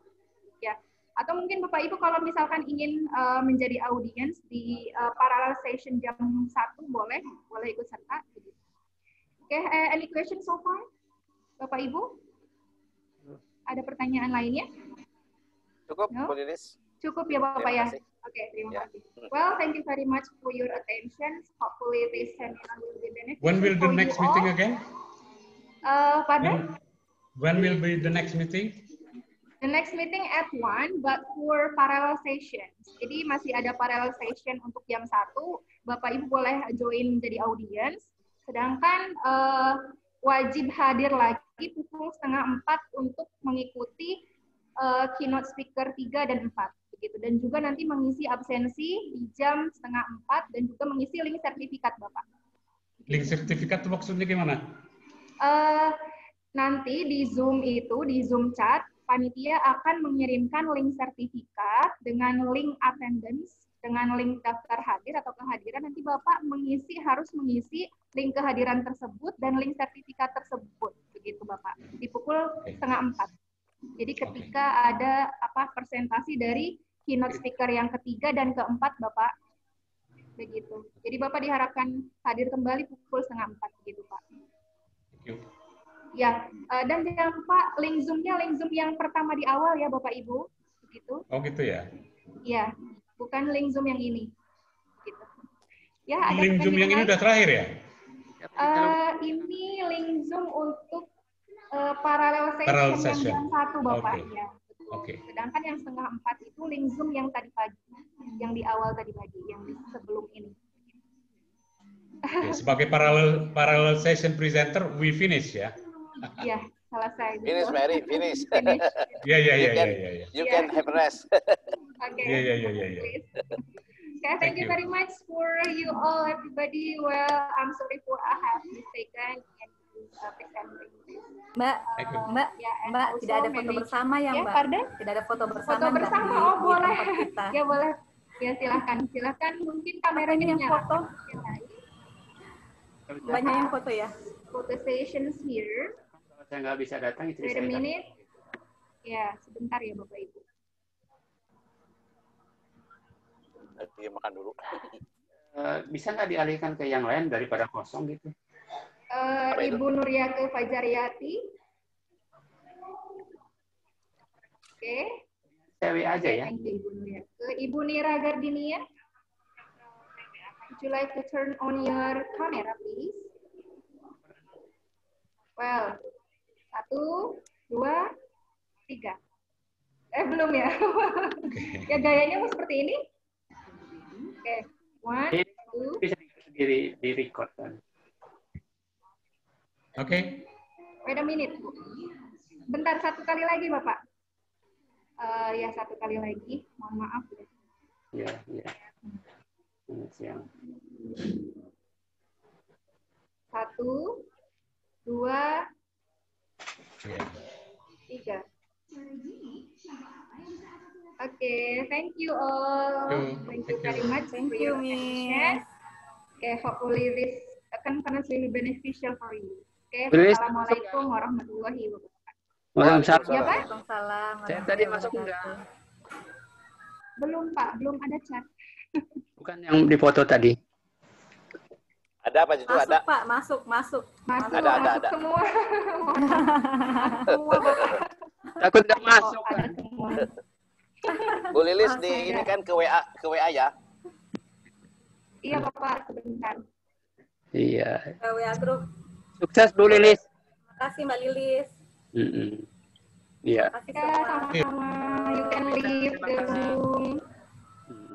Ya, silahkan kalau mau leave the room, Bapak Ibu. Nanti saya kirimkan lewat WA. Iya, makasih. Iya, terima kasih Bapak. Ya, mangga. Mohon izin, leaving ya. Sholat. Silakan Bapak. Ya, silakan. Assalamualaikum. Silakan. Waalaikumsalam warahmatullahi wabarakatuh.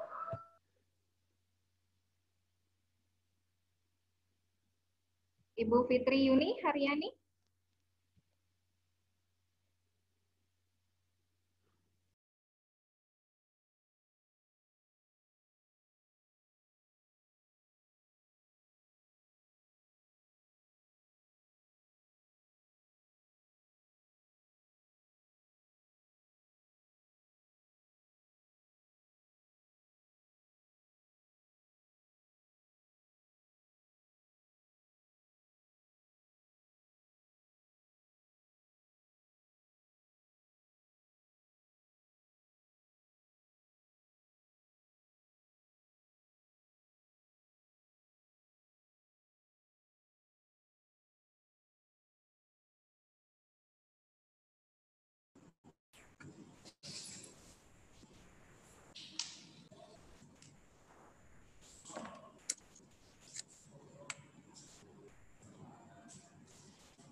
nggak ya ini? Kok nggak kedengeran ya? Tes. Assalamualaikum warahmatullahi wabarakatuh. Waalaikumsalam warahmatullahi wabarakatuh.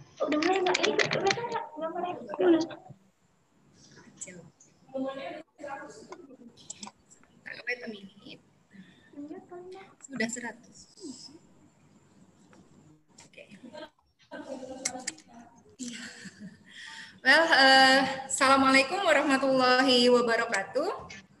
Waalaikumsalam warahmatullahi wabarakatuh. Waalaikumsalam warahmatullahi wabarakatuh. Good afternoon, everybody. How are you today? Alhamdulillah, fine. Praise be to Allah who has given us healthy and blessings, so we can gather here in peaceful meeting. I'm Nelly Solihah. I'm as your moderator for parallel sessions today. We have 4 agenda for parallel sessions today. Well, the first one is opening, the second one is presentation sessions, and the third one is questions and answer session, and the last one is closing. For the opening, let's say Basmalah together.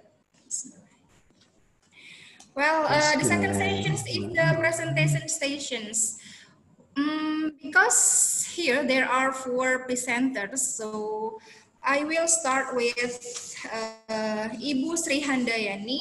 Well, before you present the material, I give you 10 minutes for each of you to present the topics, and the questions and answer sessions will be organized after all presenters present the material. Okay? Any questions so far? Ada pertanyaan? No? Well, I'd like to give the chance for the first presenter here, Ibu Sri Handayani. Yes. Is Ibu Sri Handayani present? I'm here. Okay, thank you. Well, Ibu, I give you 10 minutes to present the material, and then if the audience would like to give questions, you should ask the presenter after all of you finish the material. Okay, Ibu Sri Handayani. Yes. Can you share screen for the PowerPoint presentation? Okay, time is yours, Ibu. Okay, wait just a moment. I will. Does everyone can show my presentation, my PPT? Yes. Okay.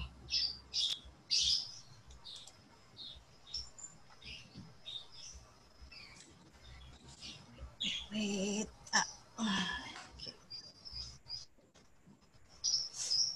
Okay, I can start it.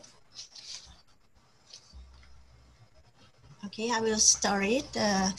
Thank you for the time. Good afternoon, dear committee, all participants and presenters for this conference. It's a pleasure for us for having here in this conference. And I am here for presenting our team from French Department of Personality Semarang. My name is Handayani and my 2 colleagues are Ibu Dwi Astuti and Ibu Trieko Agustinengrum, and we would like to present our article, which is one of the results of our research about the intercultural learning. And in this good occasion, we will talk about a digital game, a digital media that can be applied in intercultural learning, namely Le Tour de Culture. It's an innovation of snake letter game based on computer and Android for Indonesian and French intercultural learning.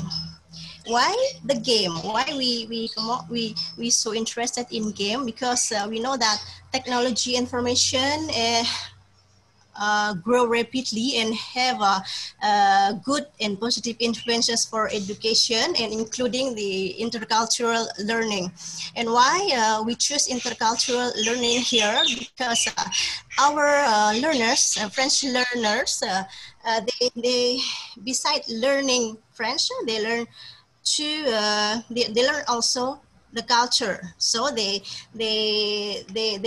are in intercultural context, and we have identified that when they learn the foreign culture, this is a French culture, there are three attitudes of the learners. First, they reject it. They think that it's not my culture, so why I have to accept it. It's different from my culture, so I don't want it. And second, they accept it and they follow it without thinking that it's different, it's not compatible with their own culture, and they apply it in their life. And third, they respect it and still keep their own culture.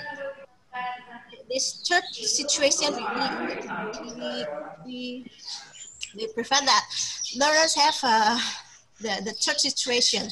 They respect the culture and they still keep their own culture. So that's why we want to find the media that follow the young generation right now, because they use computer, they use Android for learning, for searching information. So we want to create we want to develop a game. Why game? Because it's fun, it's entertaining, and it has a good participation of young generation, and it easily made and reproduced.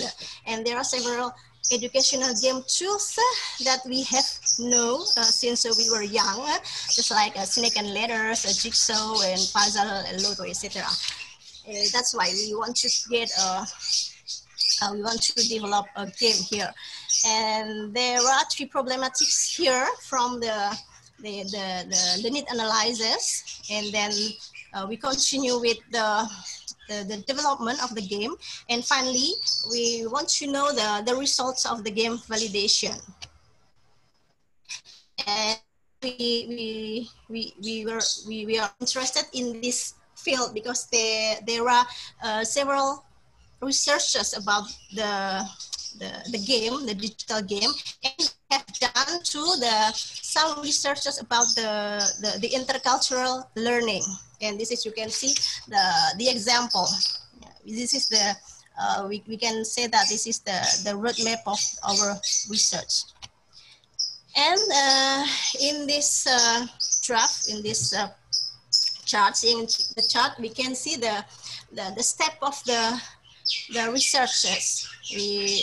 There are the preparation, then it's analysis, and then preparation of the draft, preparation of the game, the production of the game, and finally we have final product and the socialization.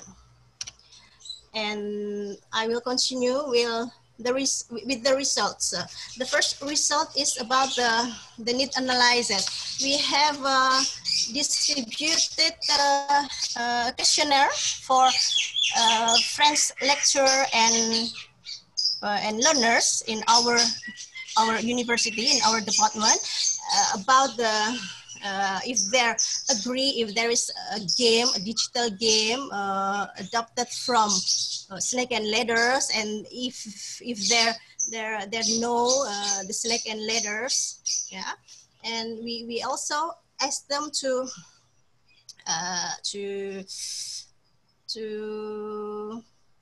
say what are the element of the game that we need to produce. It's like the colors, we ask the color, and then the music for the background, the background of the game. And inside the game, we can find some elements of culture, such as geography, landmark, and then food, gastronomy, sport, leisure, and gastronomy. They like this subject so much. So we have more element of gastronomy in our games. And the name of the game is Le Tour de Culture. It's an educational game to learn Indonesian and French culture, in which players can find 50 cultural products from two countries, Indonesia and French, in the form of picture and explanation. And this game is intended to enrich the intercultural knowledge of the players. And how is to play? What is the rule of the game? It's to be played individually, and just like snake and ladder games, we need a dice. So we put a dice, and then there's there a button to click for continuing to play, and the player play to the end to develop the intercultural knowledge. And we will show you the part of the games. There are 3 parts of the games. First, there is a home page. You can see that there in the home page there is 2 men here, 2 men with a traditional costume of Indonesia. He wears a Japanese costume, and the Frenchman, he wears a costume which is identical with the French. And the color blue, white, and red represent the color of the 2 countries. And this is the game page, the main board of the game. You can see the boxes. There are 25 boxes. This is the first part of the main board. There are 25 boxes, and we form the boxes like the form of the snake. That's why we call it snake and ladder. Although there is no ladder in this game, we replace it with the icon of the 2 countries, just such as Eiffel Tower, and then this is a mosque that mosque in Central Java. And then the last part is the end page. In this page, if the player arrives at the terminus, he finishes the first round and can continue to the second round to have the different cultural products. There are in the second round there are 25 products too. And for the third problematic, we have to do the assessment of the game. The assessment and validation were carried out by several groups, including experts in French and media, French lecturers, and learners. And the result shows that the readability of the game is easily understood by validator and respondent, and with the average of score being 80%. We can conclude that good quality of game. And beside that, during the validation and the assessment, there are some remarks, good remarks, and then a good suggestion too, such as it's a good application and it's interesting and simple, but the validator gives to the suggestion why there is no evaluation, because this is a game for the learning process, and we have the evaluation, we have the spirit evaluation with the quizzes and Kahoot. So after playing the game, they have an evaluation with quizzes. And voila, this is our conclusion, that we feel that both lecturers and learners are interested in the game, and that's why we have developed the game with Adobe Animate that can be applied on personal computer and Android, so that learners can easily access it and play it. And after the assessment, the results show that the game is easily understood with the average score of being 80%. So we hope that the game is ready. We hope that the game is ready to use in large scope, not just for our students. For interrupting you, Ibu Sri Handayani, because yes. the time is over. Okay, and this is the our next step. We want to register for Haki, and we have the certificate. And after that, we want to disseminate the game so that French learners can easily access and play it by using Play Store or Linia. So here's the end of our presentation. Thank you for listening, and thank you for your attention. Thank you. Good afternoon. Thank you very much for meaningful presentations from Ibu Sri Handayani. Well, the next presenter is Bapak Arono. Is Bapak Arono present? Okay. Well, Well, Bapak Arono, time is yours. Where is Bapak Arono? Okay, thank you. I'm sorry. Good connection. Okay. It's okay, Bapak.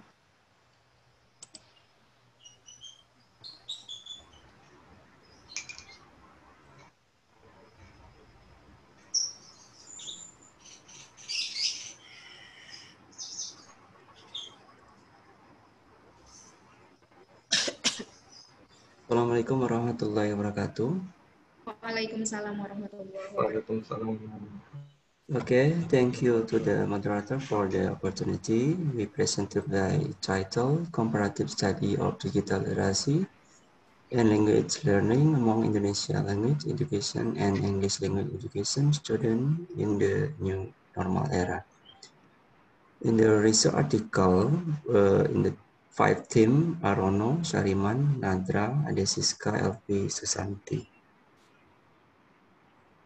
Okay, introduction, learning from each student as a whole to the more skilled and able to pray or effective and efficient learning. And then normal condition in the use of technology in learning research can improve digital literacy skill. However, it is different when the use of technology in learning during the COVID-19 period. Therefore, the researcher want to express in the survey research to the using digital literacy in COVID-19 period. And then several studies conducted about digital literacy, including research conducted web-oriented digital literacy survey as a proxy to observe skill size with a learned sample. Digital literacy is a complex and integrated framework that can sub-discipline, namely skill, knowledge, ethic, and creative output, and a digital network environment. And then digital literacy is a combined force and a non-quantifiable but more flexible skill for analyzing, selecting, and critically evaluating data and information to exploit potential technology to listen and solve problems, and shared and collaborative knowledge will cultivating awareness of one responsibility, personal responsibility, and mutual respect for right or obligation. And methodology research article, this research is a quantitative descriptive. Quantitative descriptive explain the existing phenomena by using number and quantity and quality by describing the characteristic of individual or group of students. And digital literacy competent identify digital literacy skill in digital abilities of students consists of 11 indicators. This 11 indicator will develop into an instrument and research data collection consisting of 75 questions. Adaptive theory, Sumoro et al. And Curtis et al. And capability criteria for each dimension, interval 5 scala, criteria very low, low, moderate, high, very high. The result, table 2 comparison of digital literacy abilities, English education study, and Indonesian language education study. Table 2 show that English student digital literacy skill are high with an average of 3.59. The indicator of English student digital literacy skill are started to be high since based on the following 11 indicators from high to medium. In the grade 1 student digital literacy ability, it shows that there is no significant difference between student digital literacy skill in English and Indonesian. English and Indonesian student digital literacy skill are in the some category. Normally, the high category or level 4 in their digital literacy skill. In discussion, based on the result and discussion, it showed that evidence of language acquisition does not really affect a person digital literacy. This can be seen from the level of Ministry of Digital Literacy, but English and Indonesian students are at the same level, which is good. This is also accordance with the result of research conducted. The English student his student regarding mastery of digital literacy were in good control. The level of understanding that students have is very normal because almost all students were born in 2000, which means they are the netizen or digital native generation. This generation has worked and with digital tools for their level science children. Digital native can be interpreted as a generation that developed in digital era. They can think and find information that is bigger, different, and in people who are older than them. It is the effect of a higher digital development and interaction. According to research conducted, also show that adult students have a higher understanding of digital literacy which varies in skill according to their interests and learning styles. In conclusion, good environmental condition will support and enhance good learning to student experience this both in English and Indonesian language education because the COVID-19 pandemic forces them to study from home and has been able to improve student digital literacy skill with good result or high category. The result of this research show that there is no significant difference in digital literacy and language learning in Indonesia language education student and English language education student in the new normal era, being at the same level. Okay, thank you. Okay, thank you very much, Bapak Arono. Well, I would like to remind you that you are not allowed to leave this room, okay? Because at 3:30, we have third keynote speaker and fourth keynote speaker, okay? Well, the next presenter is Ibu Kartika Yunita Saputri. Well, it is yours, Ibu.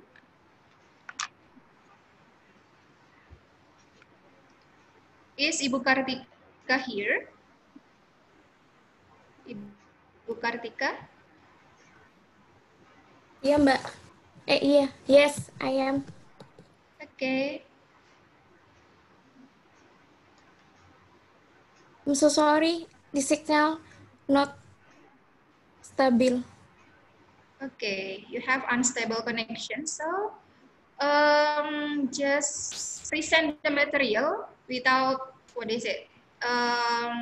displaying the PowerPoint presentation. Can you? Yes. Okay, you can start now. Yes.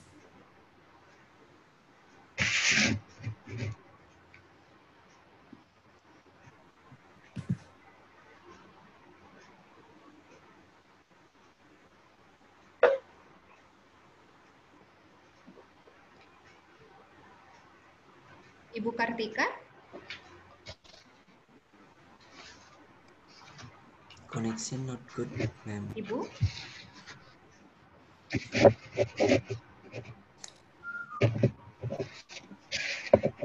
I think Ibu Kartika has trouble in internet connections. So, yeah, we will change the presenter with, oh, Ibu Kartika has started screen sharing here. Well, Ibu Kartika, can you hear me? Yeah. Yeah. Can you start now? Yes. Okay, you can start. Okay.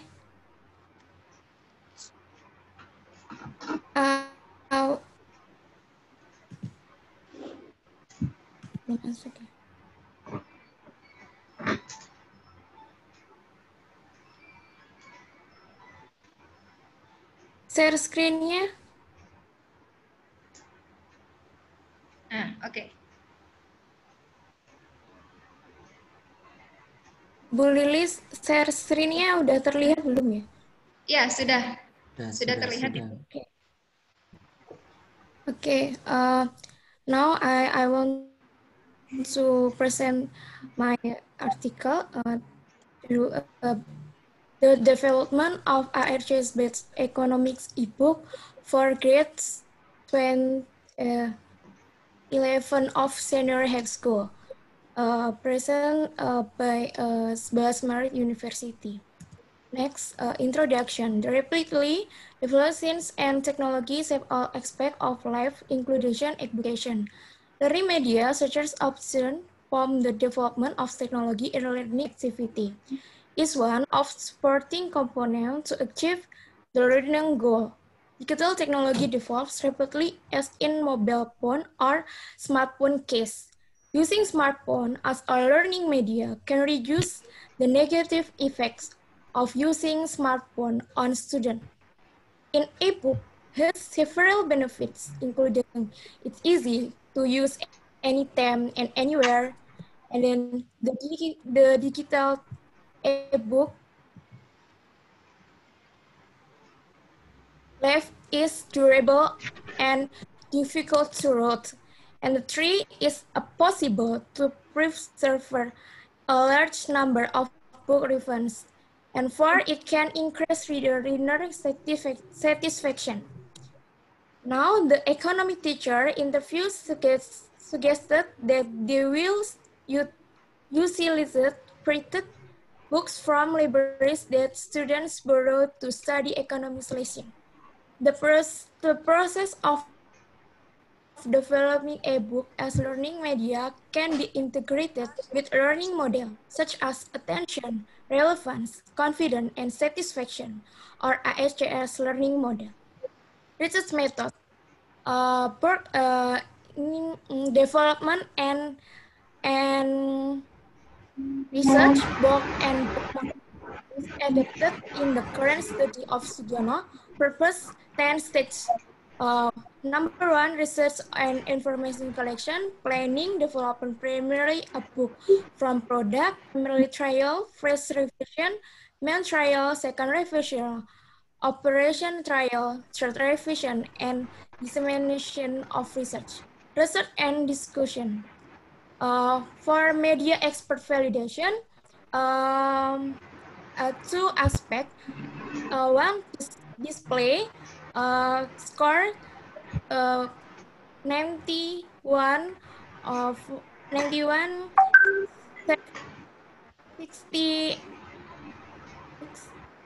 67%. This criteria very good, and now technical very good. Total score very good. Content expert validation to expect appropriation of content and presentation is very good too. And then linguistic validation, expect overall 100% very good. Validation team effects, feedback, media expert, and the media can be used future research, and then content expert, the content is to be future relevant, and then linguistic step source be double check. And then limited trial study, 3 aspect, presentation, technical quality, and benefit is good. Then conclusion, the current study which explored expert team validation supported by a limited trial study on students' preparation found that ARCS-based economic ebook development was suitable for use in economic classes. Using ARCS-based economic ebook, credit exchange students' learning motivation, stimulated students to learning independently, and improve students' learning outcome. Then, suggestion, teachers should be able to develop learning media based on the learning model prescribed by the curriculum and student situation. Teacher can improve the development ebook and add material according to basic. The use of ARCS-based economic ebook can assist students to understand the materials better. The ebook is also expected to motivate students to search for other learning reference actively because the ARCS model embeds student learning motivation. In addition, the school principals could be motivated and support these teachers by organizing training to develop learning media based on student needs. Lastly, future research should develop more innovative, creative, and communicative ebook. Thank you. Well, thank you very much, Ibu Kartika.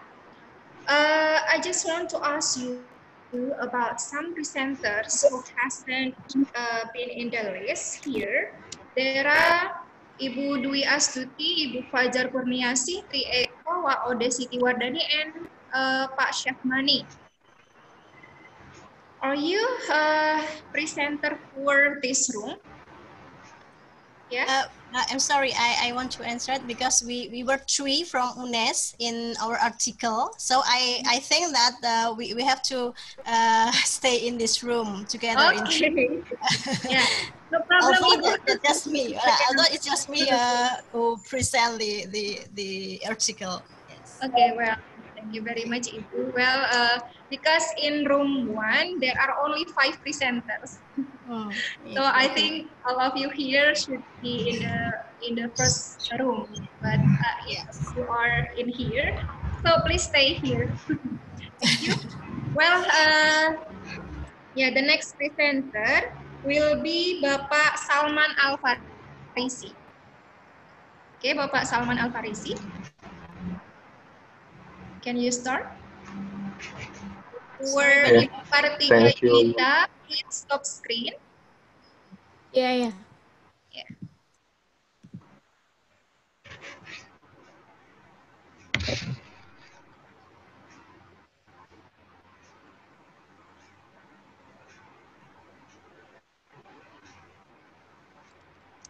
Oke, bismillahirrahmanirrahim.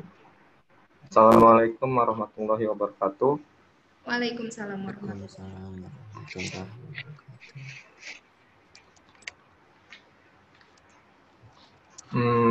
Good afternoon, everyone. I'm the first author of this paper. My name is Salman Farisi. I'm from Unila University. And the second author of this paper is my lecturer, Ms. Sri Hasti Nur. This article, the title is Meta-Analysis, Utilization of E-Learning Interactive Media in Improving the Quality of Mathematics Learning. Okay. Backgroundnya, in Indonesia, most schools already have facilities and infrastructure of information and communication technology available, which are quite adequate, but only a few teachers use in teaching and learning process. As we know, in the era of technology and scientific, education is means to the growth and development of the nation. So, of course, education must follow the current development technology too. So, it is necessary to further research and analyze the benefit of e-learning in improving the quality of mathematics learning. Okay, the research method. This study used a meta-analysis research design. Meta-analysis is an analysis of several journal articles. This study is the result of previous research with similar problems so that we can find out the result and conclusion. The procedure in this study was just to the steps suggested by David B. Wilson and George A. Kelly. There are eight steps. First, determining the problem of topic to be studied. Second, looking for research article related to the problem or topic to be researched. Third, determine the period of research result used as data source. Fourth, reading the title and abstract of the research report to see the suitable of the content with the problem to be studied. 5. Focusing research on problem, research methodology, such as the type of research method, data analysis technique, and the result. And the 6, comparing the result of all the study. And 7, analysis the conclusion found by examining the result, and finally conclude the meta-analysis. Okay. In the study, determined based on the following criteria. There are 6 criteria. In the first, the study must be prepared between 2015 until 2020. The study must be open to access. The third, subject that are mathematics subject and must be related to junior high school, senior high school, or university. 4, doing studies regarding the use of e-learning media in mathematics learning. 5, development study with pre-test, post-test control group model. And the 6, in the study, the experimental group should be taught using interactive e-learning media. Okay, finding and discussion. Quality of e-learning can be interpreted as the level of success in achieving a goal met by teacher and student in effort to achieve optimal learning outcome in learning.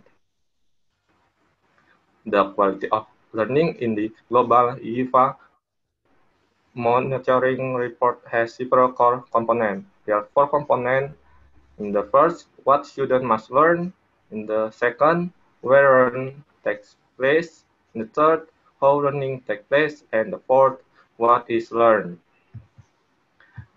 Then, e-learning, as a general term of technology support learning using various features of learning tool of bridge. The characteristic of e-learning. First, utilizes the advantage of computer.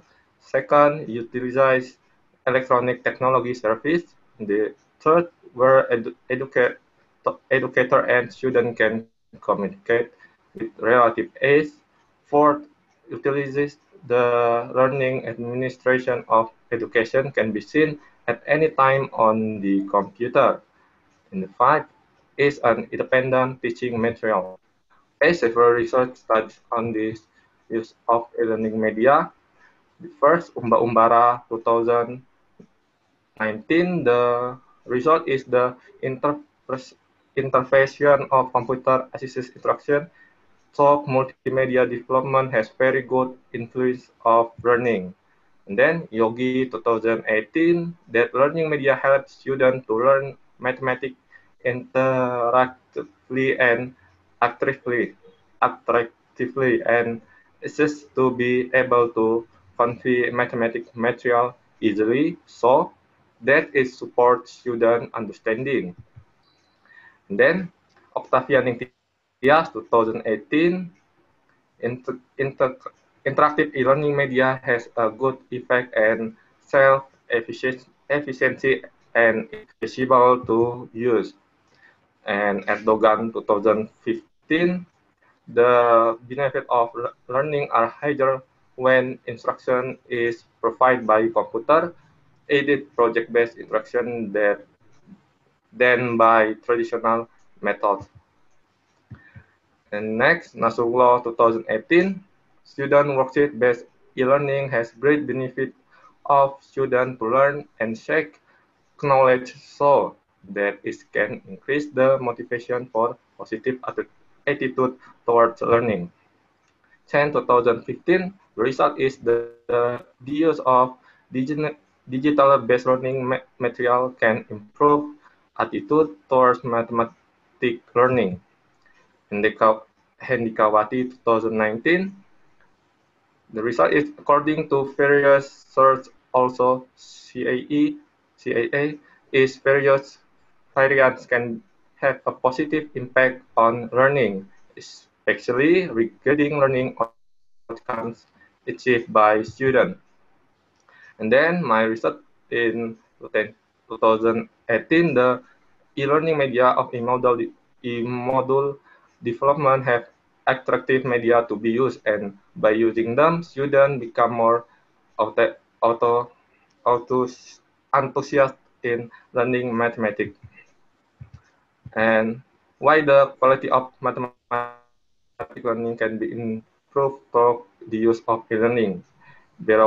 Phinnick 2019 said that multimedia e-learning interactive can stimulate student mathematics thinking. Yusuf 2015, using e-learning will have a significantly higher level of master of the material. Safitri 2018, the content has proven to attract the attention as well as by the use of multimedia e-learning base can improve student learning outcomes.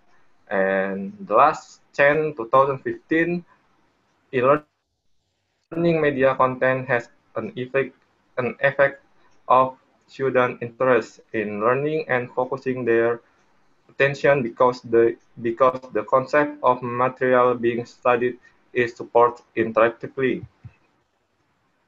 Conclusion, the use of interactive e-learning media has a good impact on student learning. The benefit of time of using e-learning media are the learning will become more interesting so that it can lead to motivation to learn from students. The teacher method of teaching studies the teacher method of teaching students will become more varied, so students do not being bored.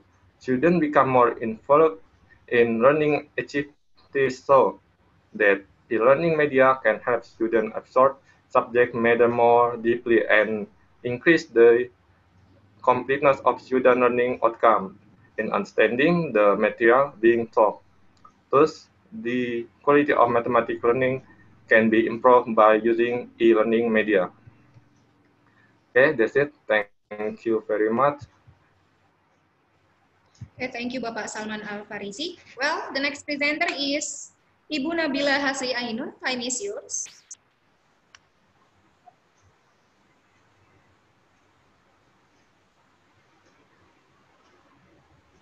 Bapak Salman, can you stop the share screen? Okay. Sorry. Okay.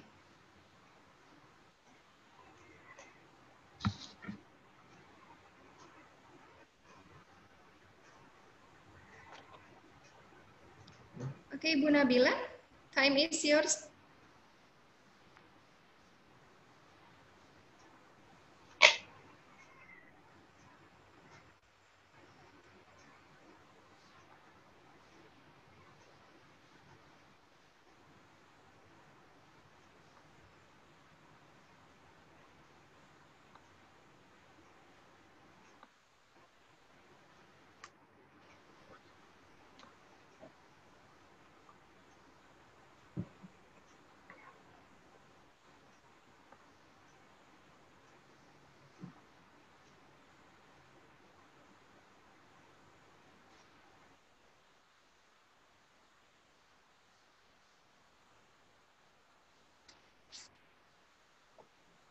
Pardon,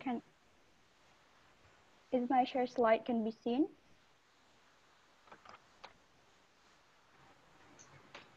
Check. Check. Can you hear my voice? Yes. Okay, good. All right. Can I start now? Yes. Okay, thank you. Good afternoon, everyone. Good afternoon. So today, firstly, I'd like to thank the committee for giving me the opportunity to present my paper. So today I'm going to present the result of my paper with respect to the students' perceptions of voice chatting through WhatsApp in the speaking class.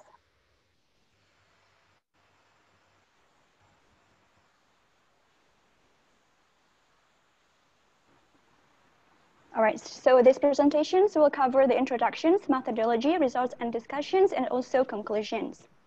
The first one is introductions. So internet has shifted the way humans interact, perform, do research,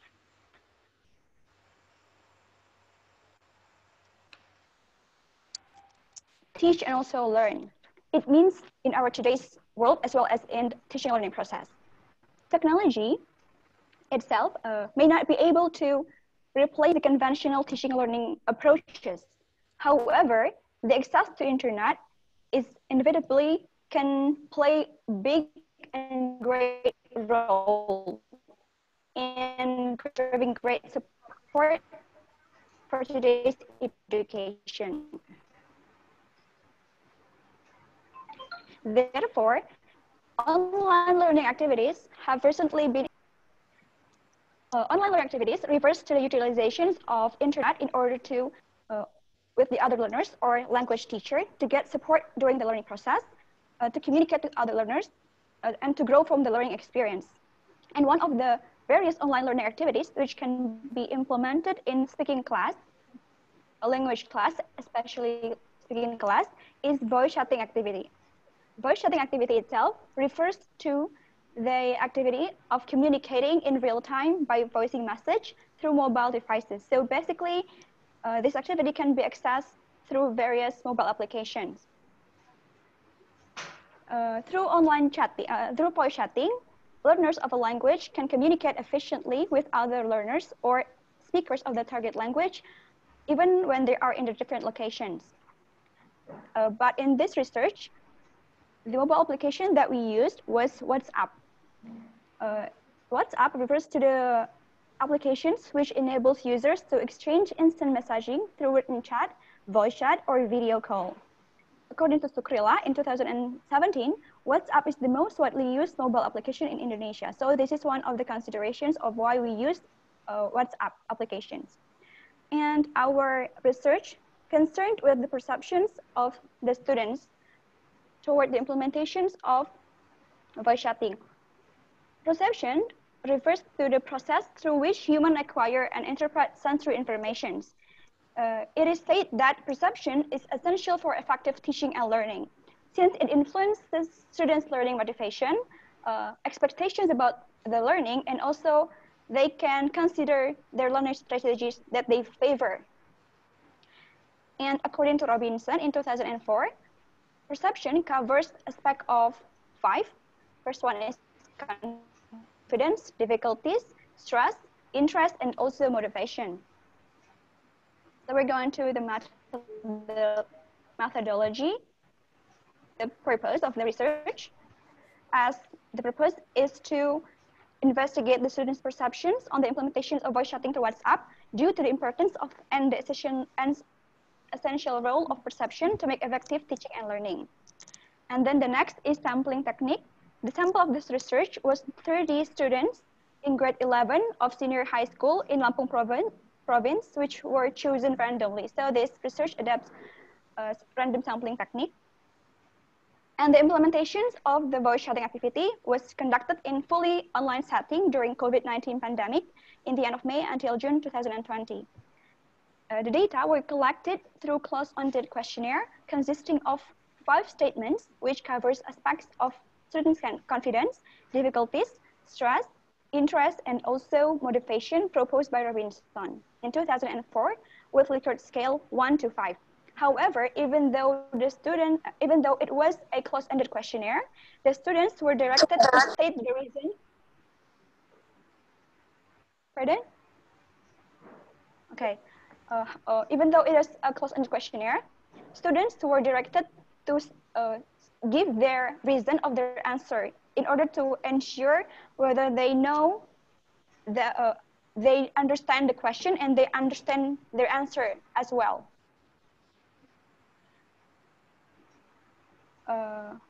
And then after that, the data were then analyzed through SPSS version 20 statistical computations. And then the result of the discussion. So these are the results of every aspect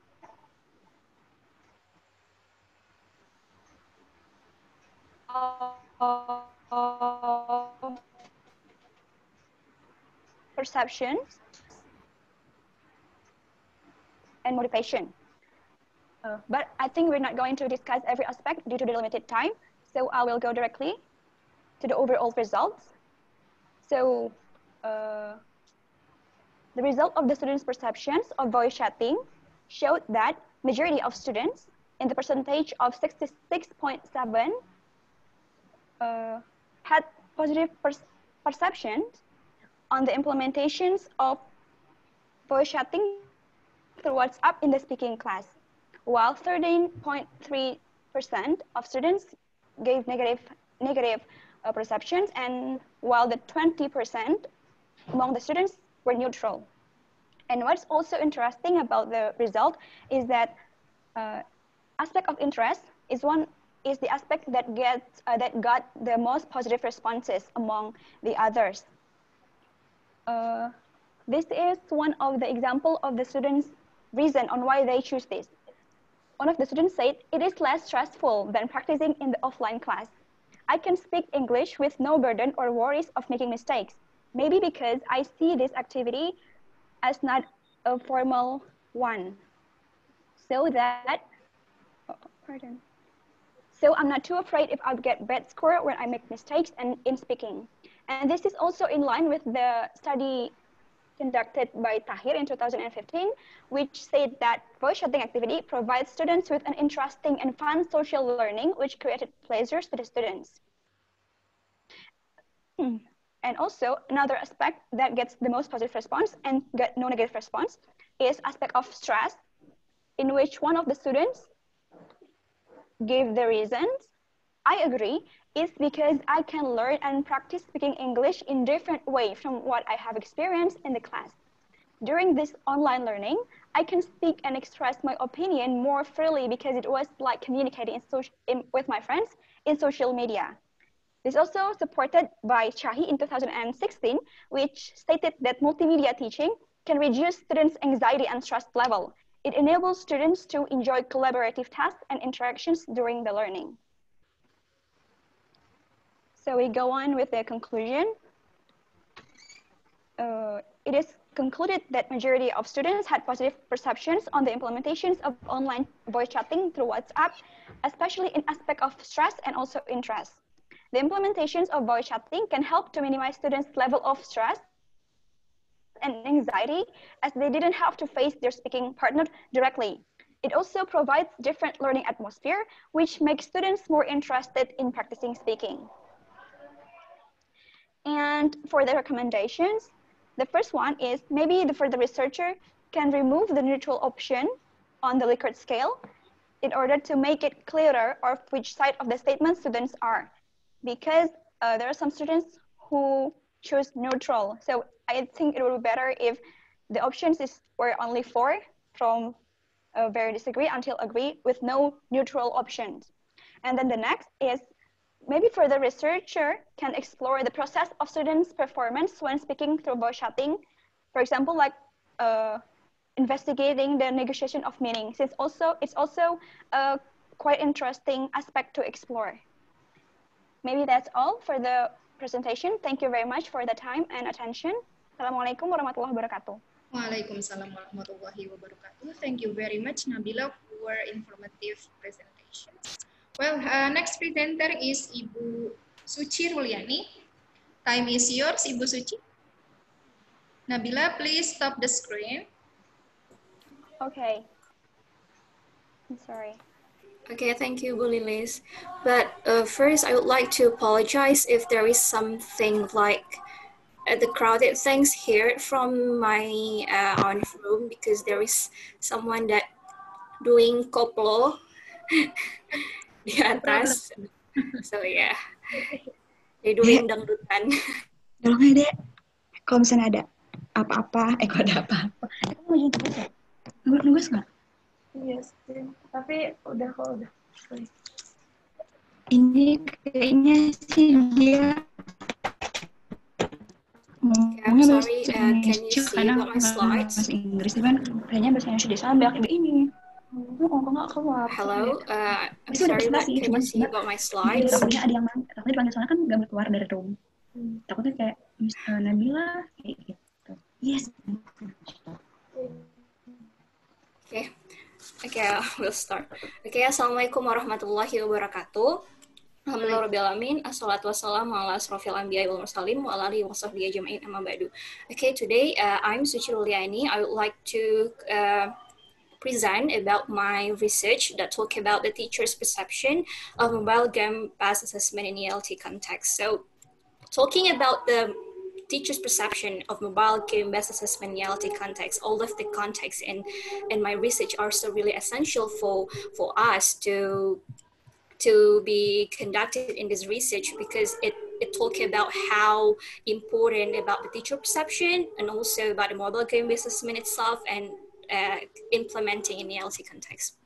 Well, talking about the technology, we can say that about the technology spread in around the world, but we can deny also that in Indonesia, technology also spread, and how the technology gave some essential part and the main power of our daily basis. It's just not like of the educational thing, but it becomes something that really become a key point in every single time in our life. So, and it is also affected in our education field, and about how our education now also try to combine about the technology itself to English materials, about the English stuff and kind of so on and so forth. And so about in this era, in this digital era, about how the students also need to familiar with technology, the culture to support about themselves is involved as a digital age. It is really crucial, because about how the many learning models in English in educational field now, and in English language teaching now also, which is used to try to integrating about the technology in teaching and also in learning models process, and also provide about the mobile phone application. So that's why the mobile phone and technology have a link, because a mobile phone is a kind of part of a technology, the outer layer part of it, and also the educational itself also affected by it, because there are so many mobile phone applications that have some learning application that students and teacher can use to help the teacher and students to learning through about the English also. It is proved by the Mars research in 2019 that states about the number of smartphone users in Indonesia grew from 55 million in 2015, but in 2019, there were 92 million users about a mobile phone. So that's why that it is really crucial for us to maintain about this research. So also about the changing learners' needs that make all of the English teaching process should be changed. So that's how the mobile game-based assessment is kind of the alternative way to try to shift from the traditional teaching. Even we cannot live about the traditional teaching, but this is like the alternative way to help the teacher to assess the student's performance. So that's why that I want to try to find out about the teacher's perspective about the mobile game-based assessment in LT context. Why should be teacher? Because I think teacher perspective is really crucial for us to be researched, because we can know about the implementation in a mobile game base used in the classroom itself. Okay, about the method. So the study was about qualitative by employing a case study research. Why? Because I want to know about it more deeply. So I went deeper about this one, and I interviewed about 10 senior high school teachers from 5 senior high schools. So there are different 5 senior high schools, but there are 10 senior high school teachers. So I use a semi-structured interview to obtain about the further and in-depth information about the student's perspective and about the mobile game base itself. And okay, the procedure and process of data analysis adopted from the related theories and related to previous research. So it's going through part time about that.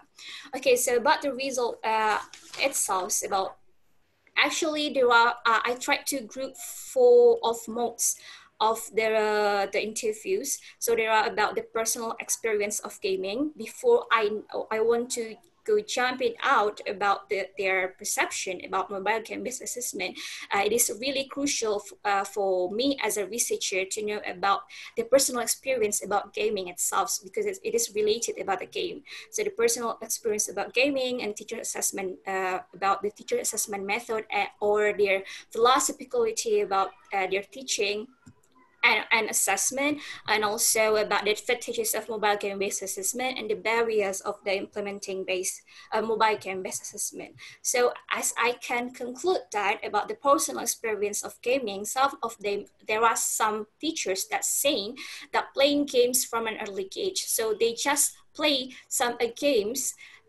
from a mobile app, or maybe it's not about the mobile app, but it's just can really referring to a game definition from they just play that game when they was a kid.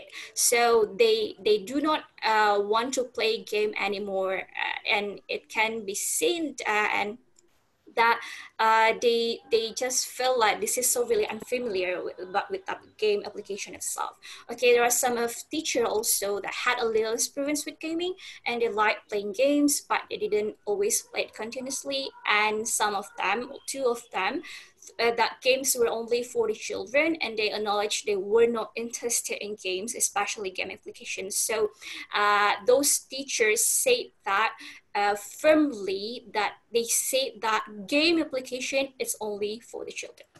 Okay, about the teacher assessment method, some of them say that they enjoy when the students assess through activities, learning activities, assessing the students' performance, about the written tasks, notebook revisions, and group projects. And as we can see that, we can conclude about some of them are still rare to use it about the mobile game-based assessment, about how use the application itself to help them to assess the students' performance.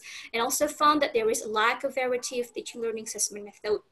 And in all 5 schools, so it means that 10 teachers say that mobile games or digital games were rarely used for teaching in their school, but sometimes they have a chance to use it and they use it. And some of the teachers still afraid about that because about the class management. So it means that how they still feel a lack of knowledge because of that. And maybe about the teacher, when I started to ask the questions about mobile game-based assessment, they said that some of them said that they never know about the mobile game-based assessment. So they just say, oh, application, oh, you mean Kahoot? Okay, Kahoot, it means that, yeah, I really use about the Kahoot in my classroom. So it means that they never know about the mobile game before, they do not know about the term itself. And about it, there are some of them that have experience using mobile game assessment like Kahoot, but really use it also. But actually, Kahoot is not a totally mobile game-based assessment because it's just like evaluation kind of the application. So yeah, and some of them didn't know about mobile game-based assessment, and they used regular game activities rather than using game application when they assessed their students. Okay, about the result, the advantages of game-based assessment.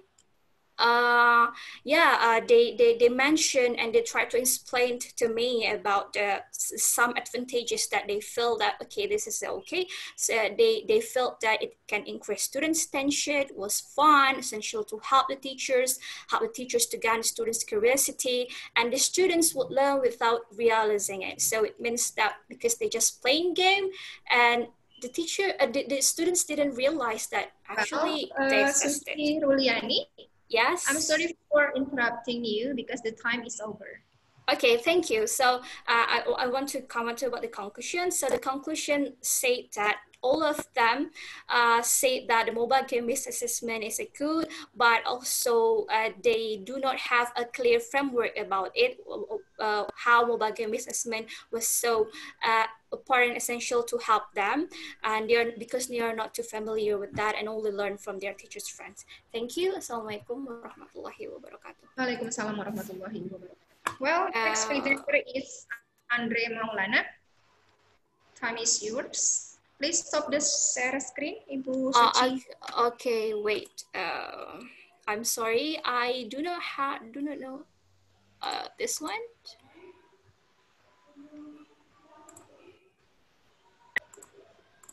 Stop it. Okay, thank you. Okay.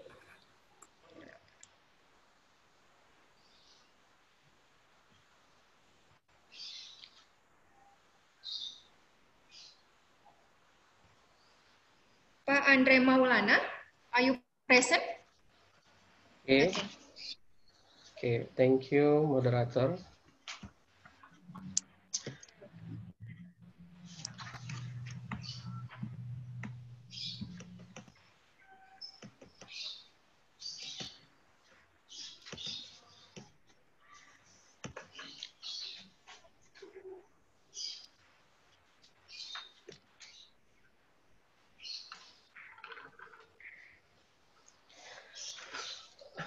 Oke, baik. Bismillahirrahmanirrahim. Assalamualaikum warahmatullahi wabarakatuh. Thank you very much. Thank you very much, moderator. Okay, my name is Andre Maulana. I'm from Med Education, Lampung University. This my article with my lecturer, Ibu Sri Hastuti Nur. Okay. I will present my article with the title, The Existence of Mathematic Comic Learning Media Assisted by Instagram in Increasing Student Motivation. Okay, abstract. Okay, introduction. Number 1, the influence of technology in learning increasing. Technology advance at this time cannot be denied. Therefore, the learning process at this time must be technology so that student and teacher and understand the learning process well, and there will be update in the learning process. 2, student learning motivation is discouraging. The next problem is student learning motivation. We see that student learning motivation is the time in the current era is very low. Therefore, it needs encouragement, but from within and from outside, the motivation must be built in intrinsic, extrinsic motivation. There are several indicators that we must support in increasing student motivation. Indicators that show students have learning motivation are as follows. Number 1, the desire to success in learning. 2, there is a desire, enthusiasm, and need for learning. Number 3, have hopes and aspiration for the future. Number 4, learning to fulfill obligation. And number 5, there are awards in the learning process.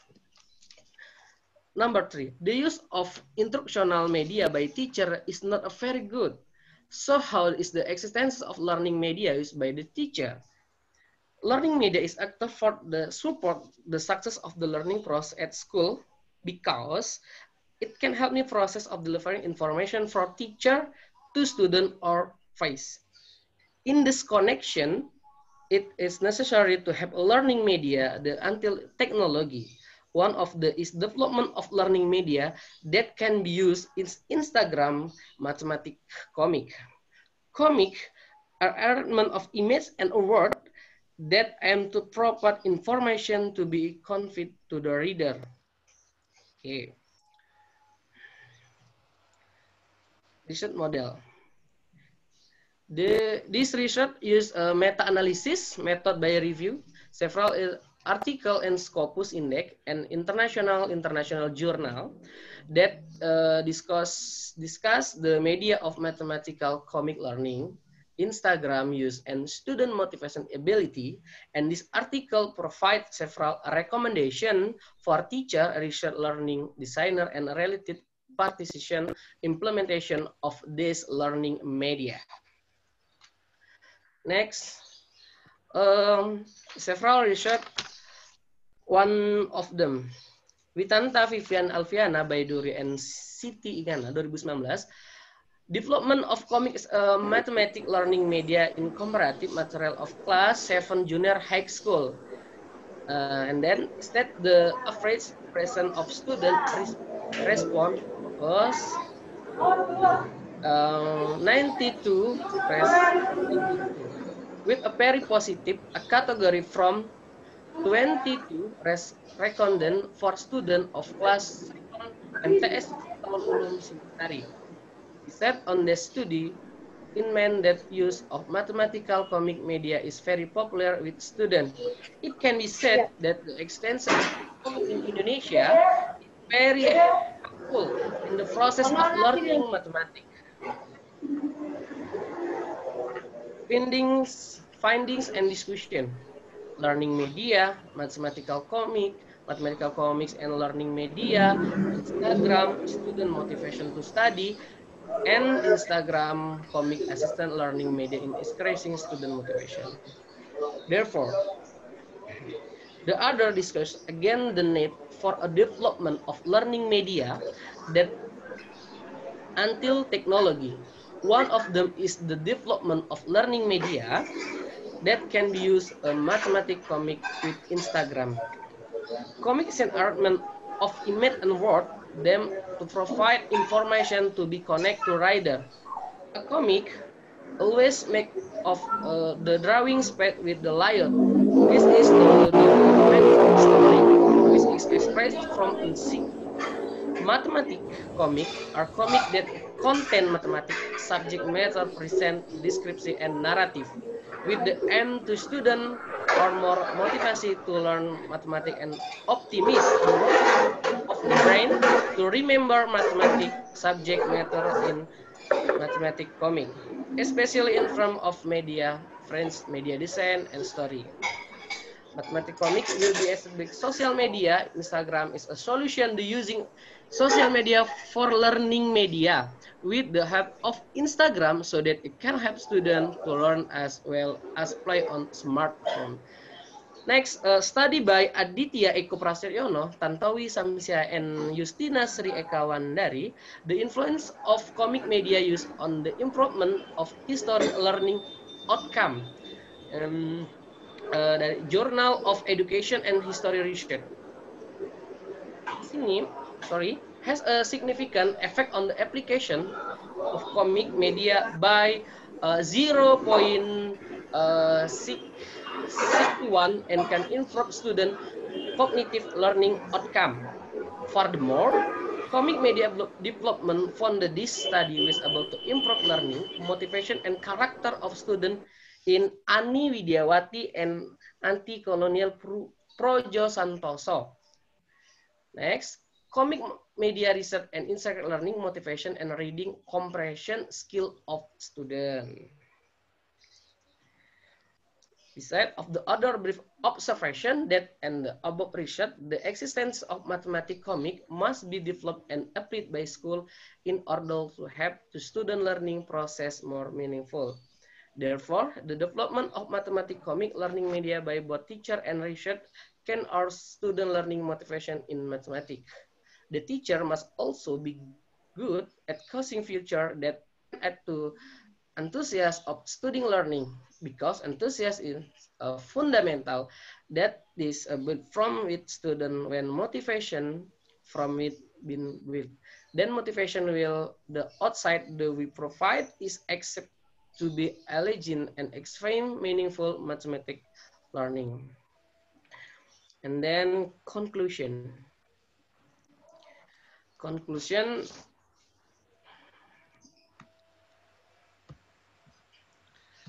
Available learning material that's present with the concept everyday life in the form of the adventure stories that allow students to learn independently is very important to be developed. One form of story that is liked by students is calm. In this connection, it's necessary to develop a learning media that's allows the technology. One of them is the development of learning media that can be used is Instagram assisted mathematical comic. Instagram is a variety of photo application that allow a user to take photo, apply digital filter, and share them to various social networking services include Instagram itself. In this case, inspiring learning motivation can affect learning achievement, which means there is a significant influence between learning motivation and learning achievement. Therefore, it is the hope that this media can be used an alternative for teacher in learning. The development comic media is not limited to one learning concept. Therefore, it can be developed on other mathematical concept with different story setting. Okay, thank you. Assalamualaikum warahmatullahi wabarakatuh. Okay, thank you, Pak Andre. Well, the next presenter is Bella Dwi Lestari. Time is yours, Bella.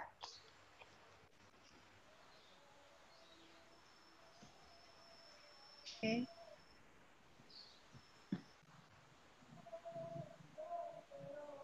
Let me share my screen.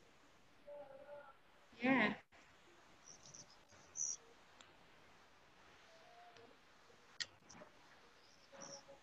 Okay, thank you the opportunity. Assalamualaikum warahmatullahi wabarakatuh. Waalaikumsalam warahmatullahi wabarakatuh.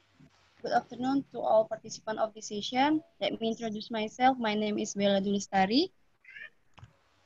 I would like to present my research with the title, The Learning Strategy of the Flipped Classroom Model, combined with gamification as an alternative learning solution during the COVID-19 pandemic. There are two authors, me and my lecturer, Sri Hastuti Nur from Lampung University.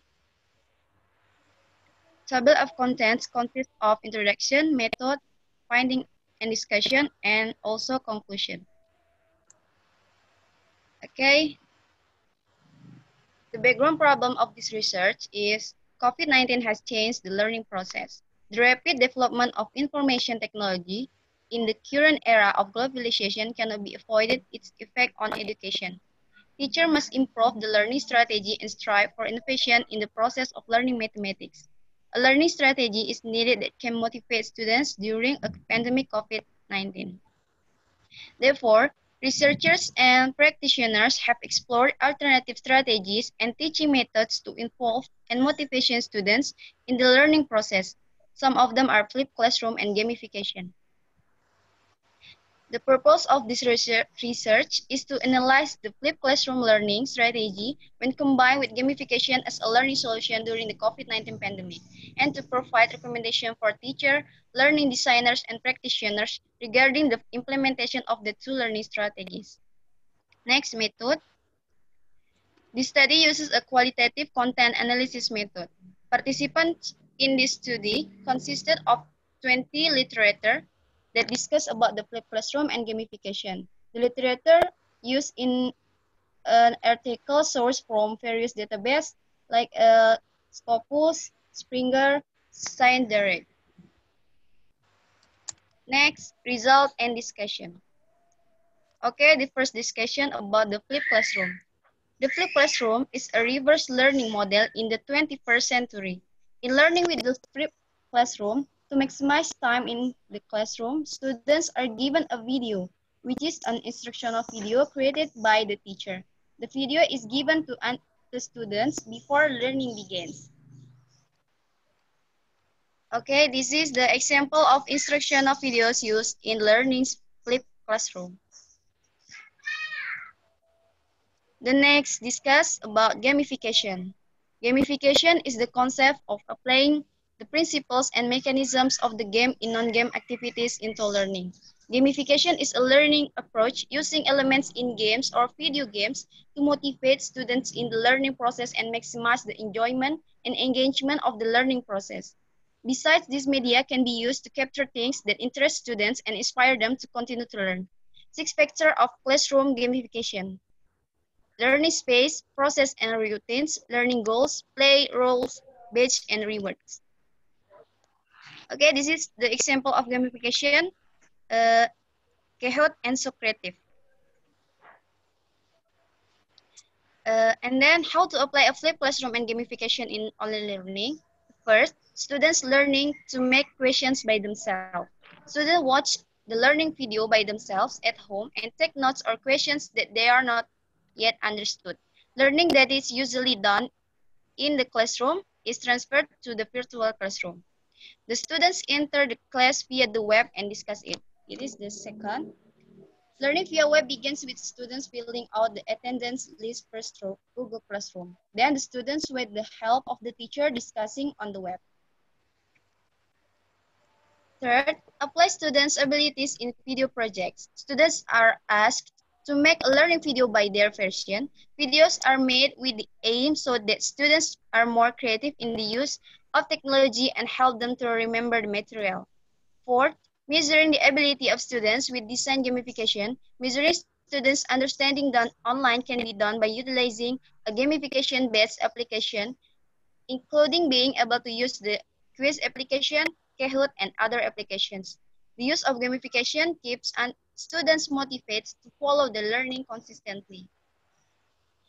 Okay, this is some things that need attention. Learning video needs to be well designed so that it's optimal in facilitating students' learning.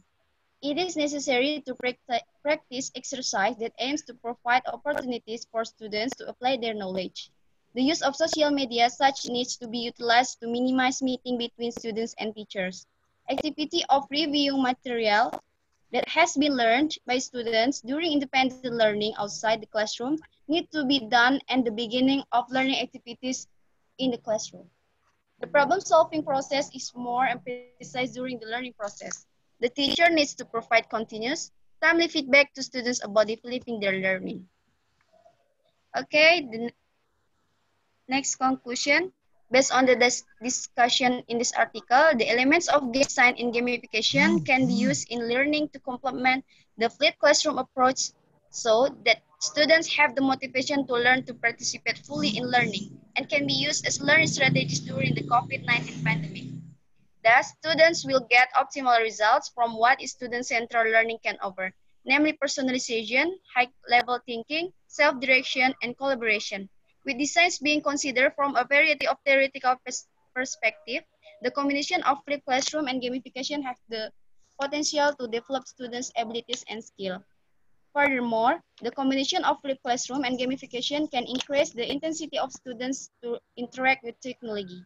Thus, this kind of learning strategy will provide space for students to improve their technological literacy. Okay, thank you.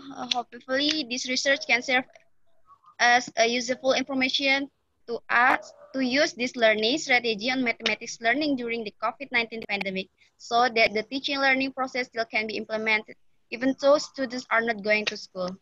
Okay, that is all from me. Thank you for your time and attention. Wassalamualaikum warahmatullahi wabarakatuh. Waalaikumsalam warahmatullahi wabarakatuh. Thank you very much, Bella Dwi Lestari, for some informative presentations. Well, the next presenter is Pipit Novita. Ibu Pipit Novita, please welcome. And after this, Bapak Rustono and also Michael. Okay.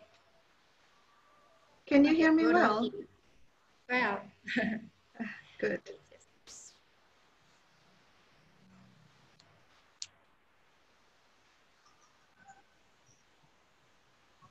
Can you see my slide?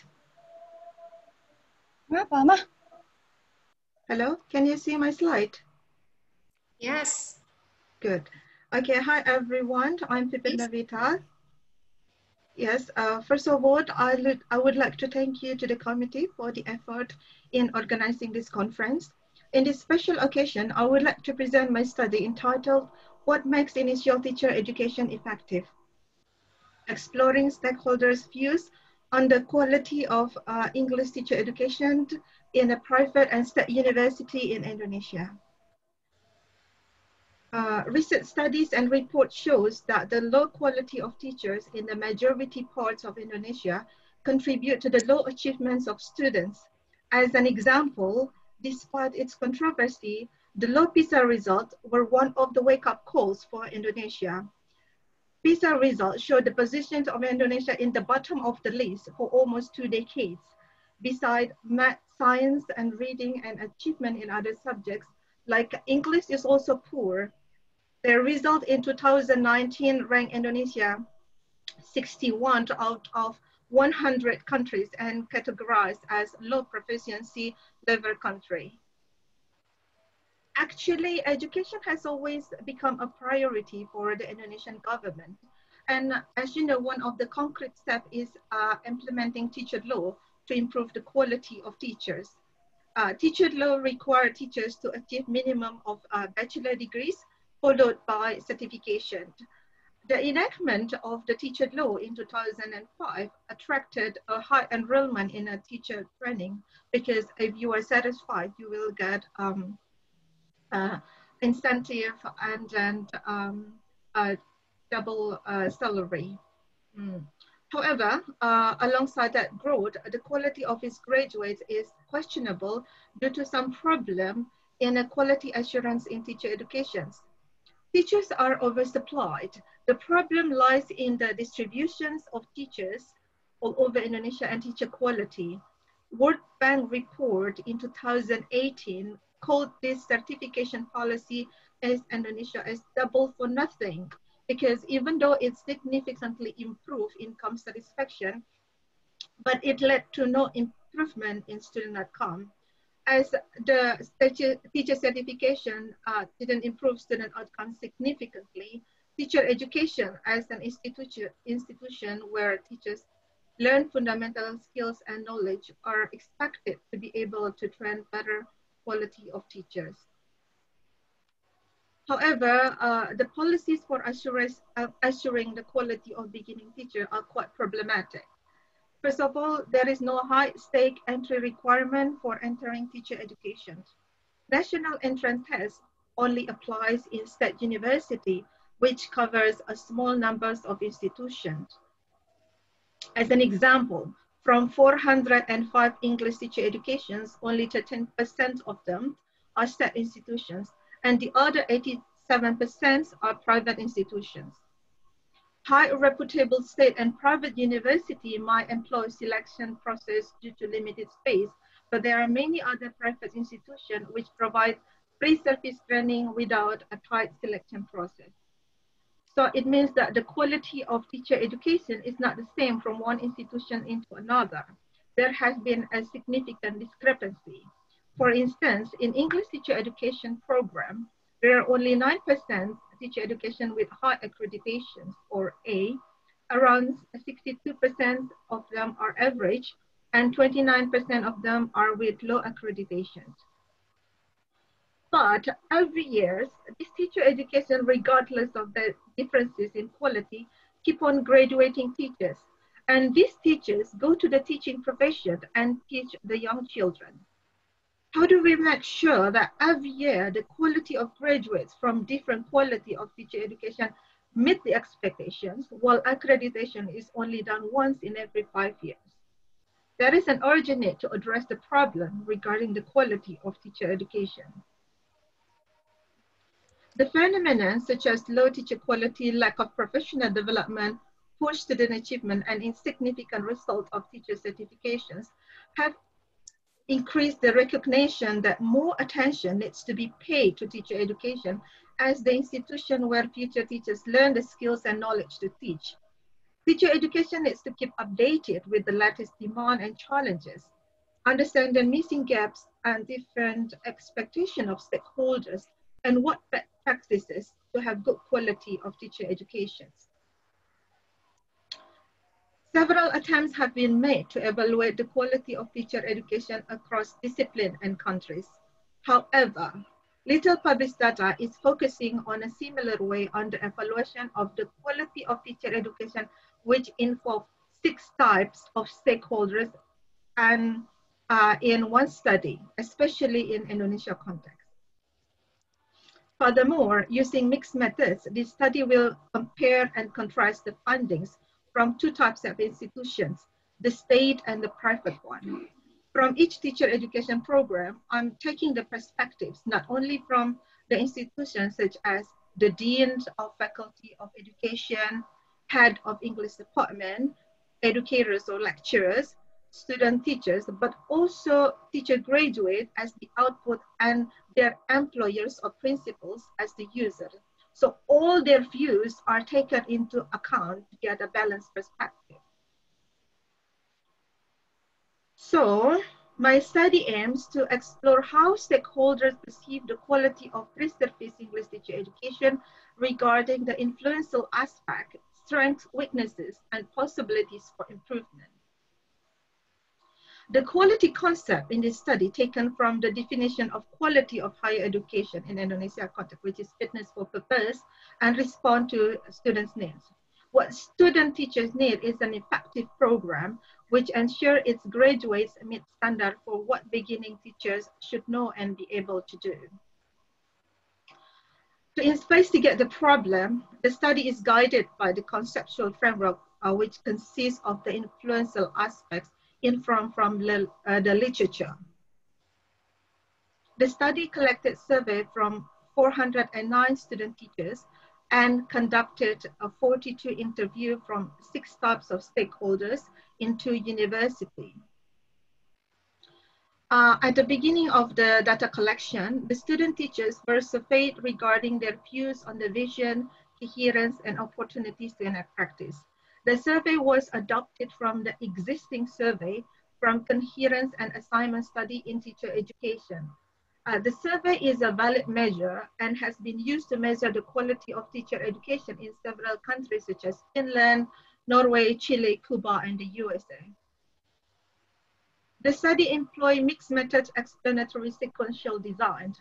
First, the survey was used to take objective data from a large number of student teachers, which systematically examined their views on vision, coherence, and opportunities in enact practice.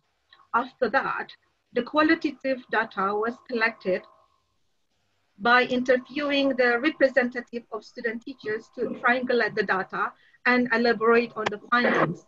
The data collection is continued by interviewing educators, head of English department, dean of the faculty of education, teacher graduates, and their principals as their employers.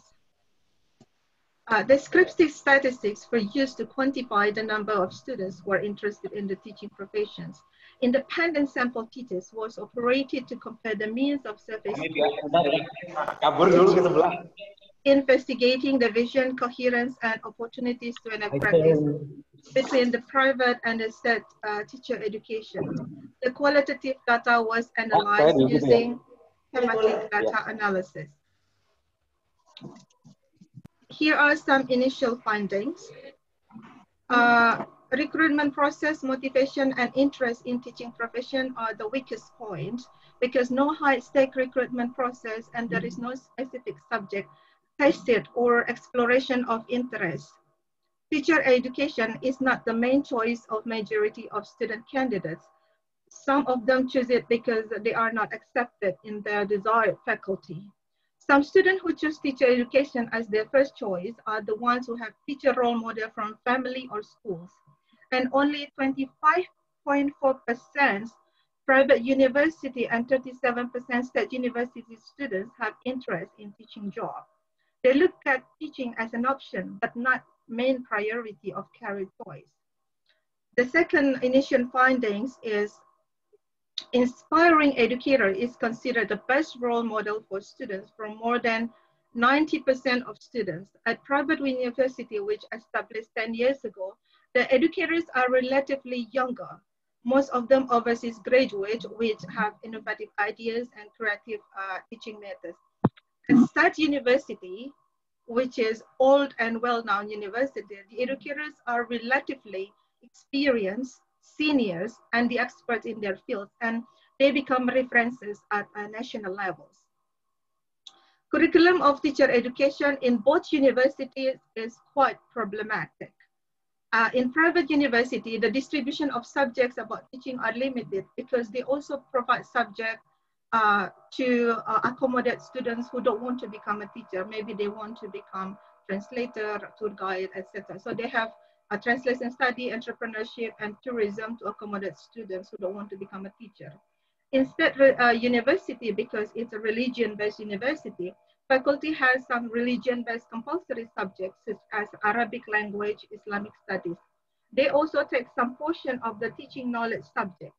These have been questions by students and teacher graduates, but faculty cannot do anything about it as it is part of the regulation of the university. The findings of the study have a number of important implications for future practice. First, integrate teaching profession context into curriculum throughout the program. The reality of teaching work should be introduced into the curriculum from the beginning, whether it is exposure, intercurricular, or extracurricular.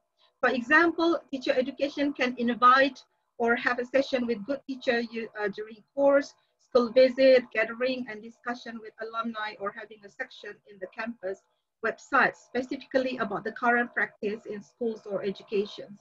The second is a balance all teacher competency. Due to limited space for subjects, teacher education should encourage student teachers to own their learning about content knowledge. In this digital technology, lecturers will not become the only resources for students to learn and improve their content knowledge, especially if the students learn about English. Well, sorry, is it the time? I'm sorry for interrupting you. The time is over. Okay, that's all. Thank you very much. Okay. Sorry. Thank you, Ibu Pipit.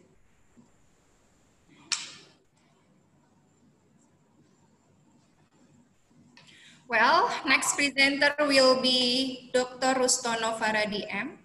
and Michael Chinmi. Please welcome. Thank you. The slide, please.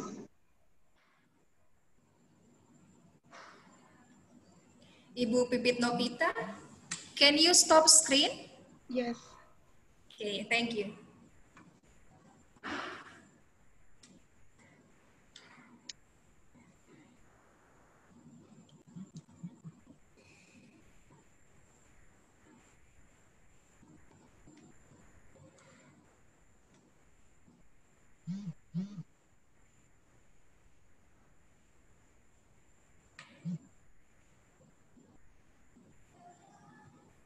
Yes, that is our PPT. Okay. Assalamualaikum. The slide before, please.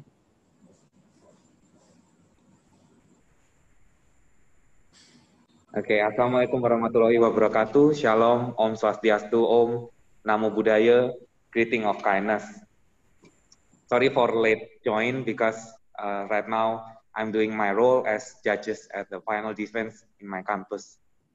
Thank you for the opportunity being given to present our journal, our article. Information and communication technology have enabled all of us to participate in online conference. I am Dr. Rustono Faradi Marta, or familiar being called Prat, as the research team leader with the two research colleagues, Ms. Sweta Ghosh, BAMA, from Journalism and Mass Communication Department, Postgraduate Studies, University of Calcutta, India, and Mr. Michael Chinmi, from Master Degree of Communication Science Department, Postgraduate Studies, University, Bunda Mulia University. The title of our research is Soft Skill Quality Learning Ideation between Indonesia's Ruang Guru and Swayam in Hindi. The research background of these two countries is where the backgrounds of both Indonesia and India have negative stereotypes of online-based education, mainly concerning with soft skills development. Ruang Guru and Swayam provide technology and innovation in soft skill development, give a new idea How will people learn in the future? There is an opportunity to develop human resources in a country through online methods. Ideation theory is where ideas share brainstorm. In the end, these ideas will be closely related to social interaction and the way people think of new ones or come up with the new ideas. And we go to the method of this research. The method, we use vernacular discourse. Why we use this method? Because by using this method, we can measure culture as an indicator of problem findings and also solutions. Besides, there is also the role of the media in conveying the message. Indonesia and India are countries which are collective in nature, and in comparison, they share many similarities.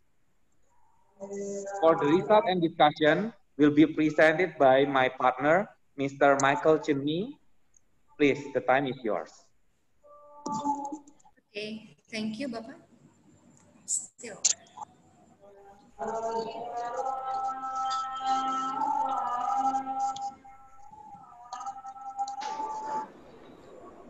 Okay.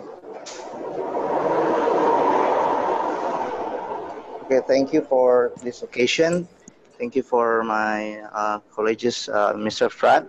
So now I'm going to present about the result and discussion. So the result and discussion, we found that vocational schools learning spaces provide innovation in training soft skills through online, especially soft skills in the field of digital marketing or digital entrepreneurship. To support, there is a learning journey menu where students can also study outside soft skills such as lessons learned in high school. And during this pandemic, this is the most suitable method to do. And as we can see, the concentration that Wrong Group provides are computer science, digital marketing, multimedia, office governance, accounting, and as we can see, through online, there are some advantages in the future, like well prepared to work and fully supported by the government, because when we observed this research, we found that our government support the vocational school start from since 2016. And lastly, specific skill mastering. And as the comparison in India, so SWAYAM Learning Innovation, we found that soft skills learning through online system, and it is the largest massive open online courses project in the world. And for sure, it's the same with Ronggur in Indonesia. Online system is the most suitable method in time of COVID-19 as of now. So the concentration that SWAYAMs provide is cloud computing, technical English for engineering, management accounting for decision making, advertisement and publicity. And the advantages in the future, we can see that it's well prepared to work, because a lot of people who study in online with SWAYAM, they will prepare to work and they have specific skill mastering. So so if we can see that Ranggur and SWAYAM, so they break the social framework regarding vocational education and online learning. And the time of COVID-19, well, actually it has opened a new perspective of society regarding online learning. And lastly, learning soft skills are important to develop our local human resources. So as the conclusion for our research article, so we can see that soft skills learning through online brings ideations and break the negative stereotypes amongst the society in Indonesia and India. And let alone the time of COVID-19 pandemic changes the method of learning from on-site to online. So it gives a new perspective to the society in Indonesia and India. Thank you. I'm sorry, Mr. Chimney. Yes? Can you display the screen? Oh, okay, wait.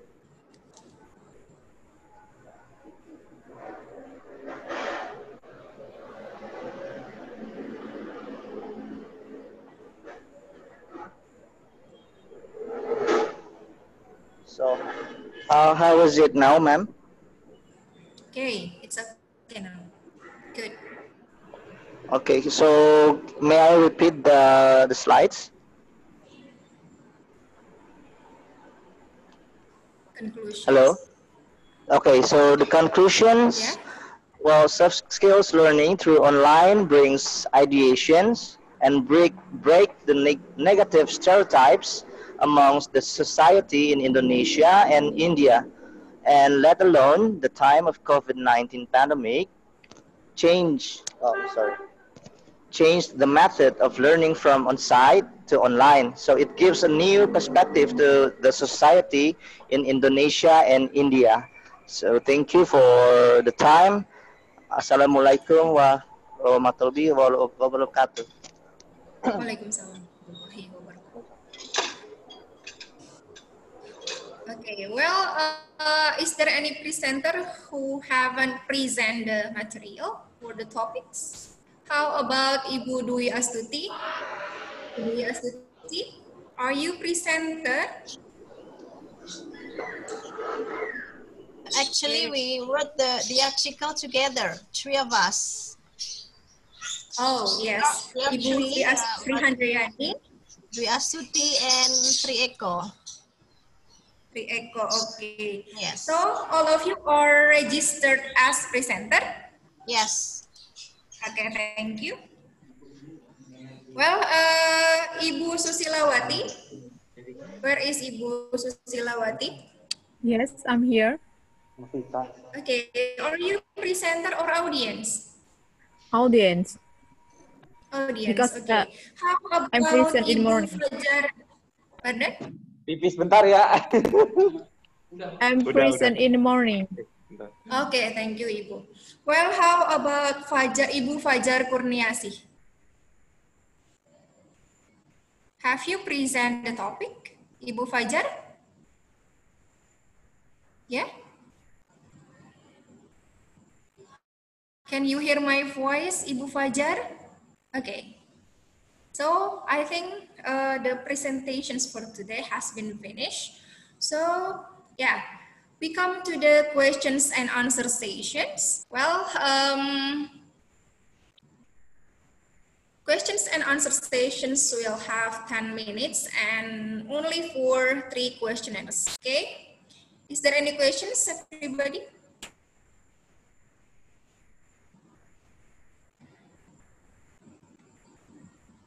Do you want to ask something to all presenters here?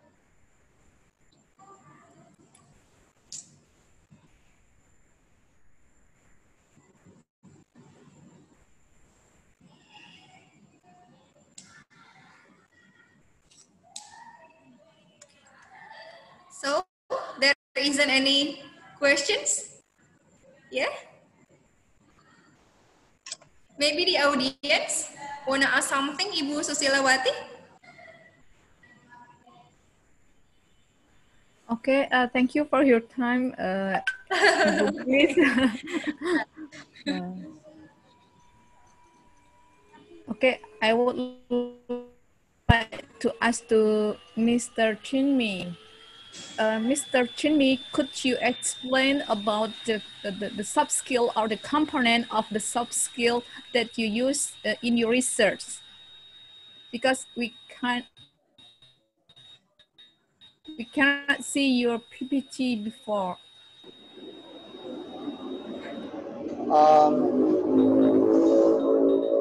Thank you, Mr. Yeah. Chinmi. Okay, thank you. So could I reshare the slides or it just elaborate?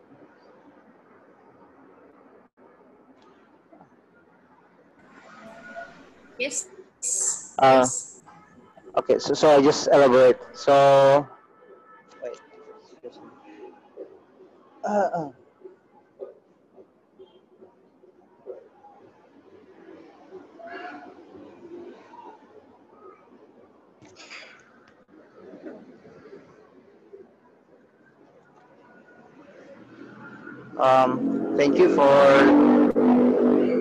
Thank you for the questions. So actually, the soft skills that the Rongur and Swayams provide, actually they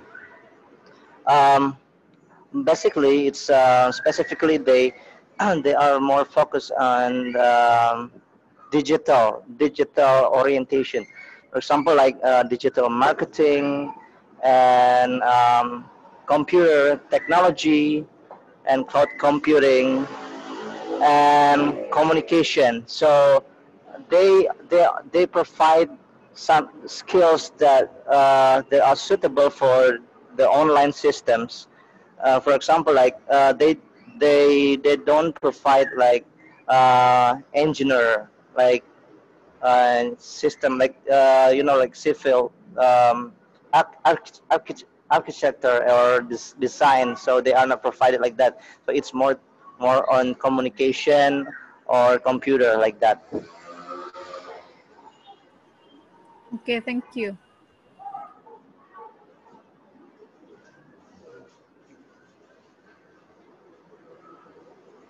Yeah, thank you, Mr. Chenny. Is there You're any so questions welcome. from the other presenter or the audience? Yeah, there isn't? Well, I would like to remind you that don't forget to rejoin the initial Zoom at 3:30 because there will be the third and fourth keynote speakers, and also you should fill in the form of attendance list and also certificate. Okay, so Bapak Ibu jangan lupa nanti 3:30 silahkan kembali ke Zoom link yang tadi pagi karena akan ada presentasi dari keynote speaker yang ketiga dan yang keempat. Dan kemudian nanti Bapak Ibu akan diberikan link untuk mengisi absen dan juga mengisi link sertifikat seperti itu. Oke? Okay? Well, any questions? Ya, sebelumnya saya ingin menanyakan mengenai ini Pak Arono bersama dengan timnya yang menjadi presenter siapa ya Bapak? Arono. Arono saja? Yang hadir ya, yang hadir. Oh, tapi autornya berlima. Ya. Oh gitu. Ya silahkan. Terima kasih. Well, for all of you, I think this is the end of our parallel sessions. If there is any mistakes from me, I ask your apologize for every mistakes I do. So, any questions? No? Hopefully, this conference will be beneficial for you all. Okay? Thank you very much from me, Lili Solihah. Wassalamualaikum warahmatullahi wabarakatuh.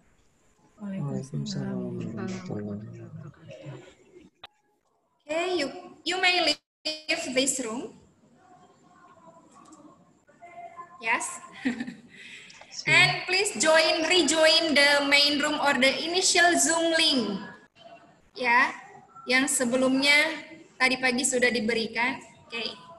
Langsung masuk ke Zoom link yang tadi pagi saja Bapak Ibu.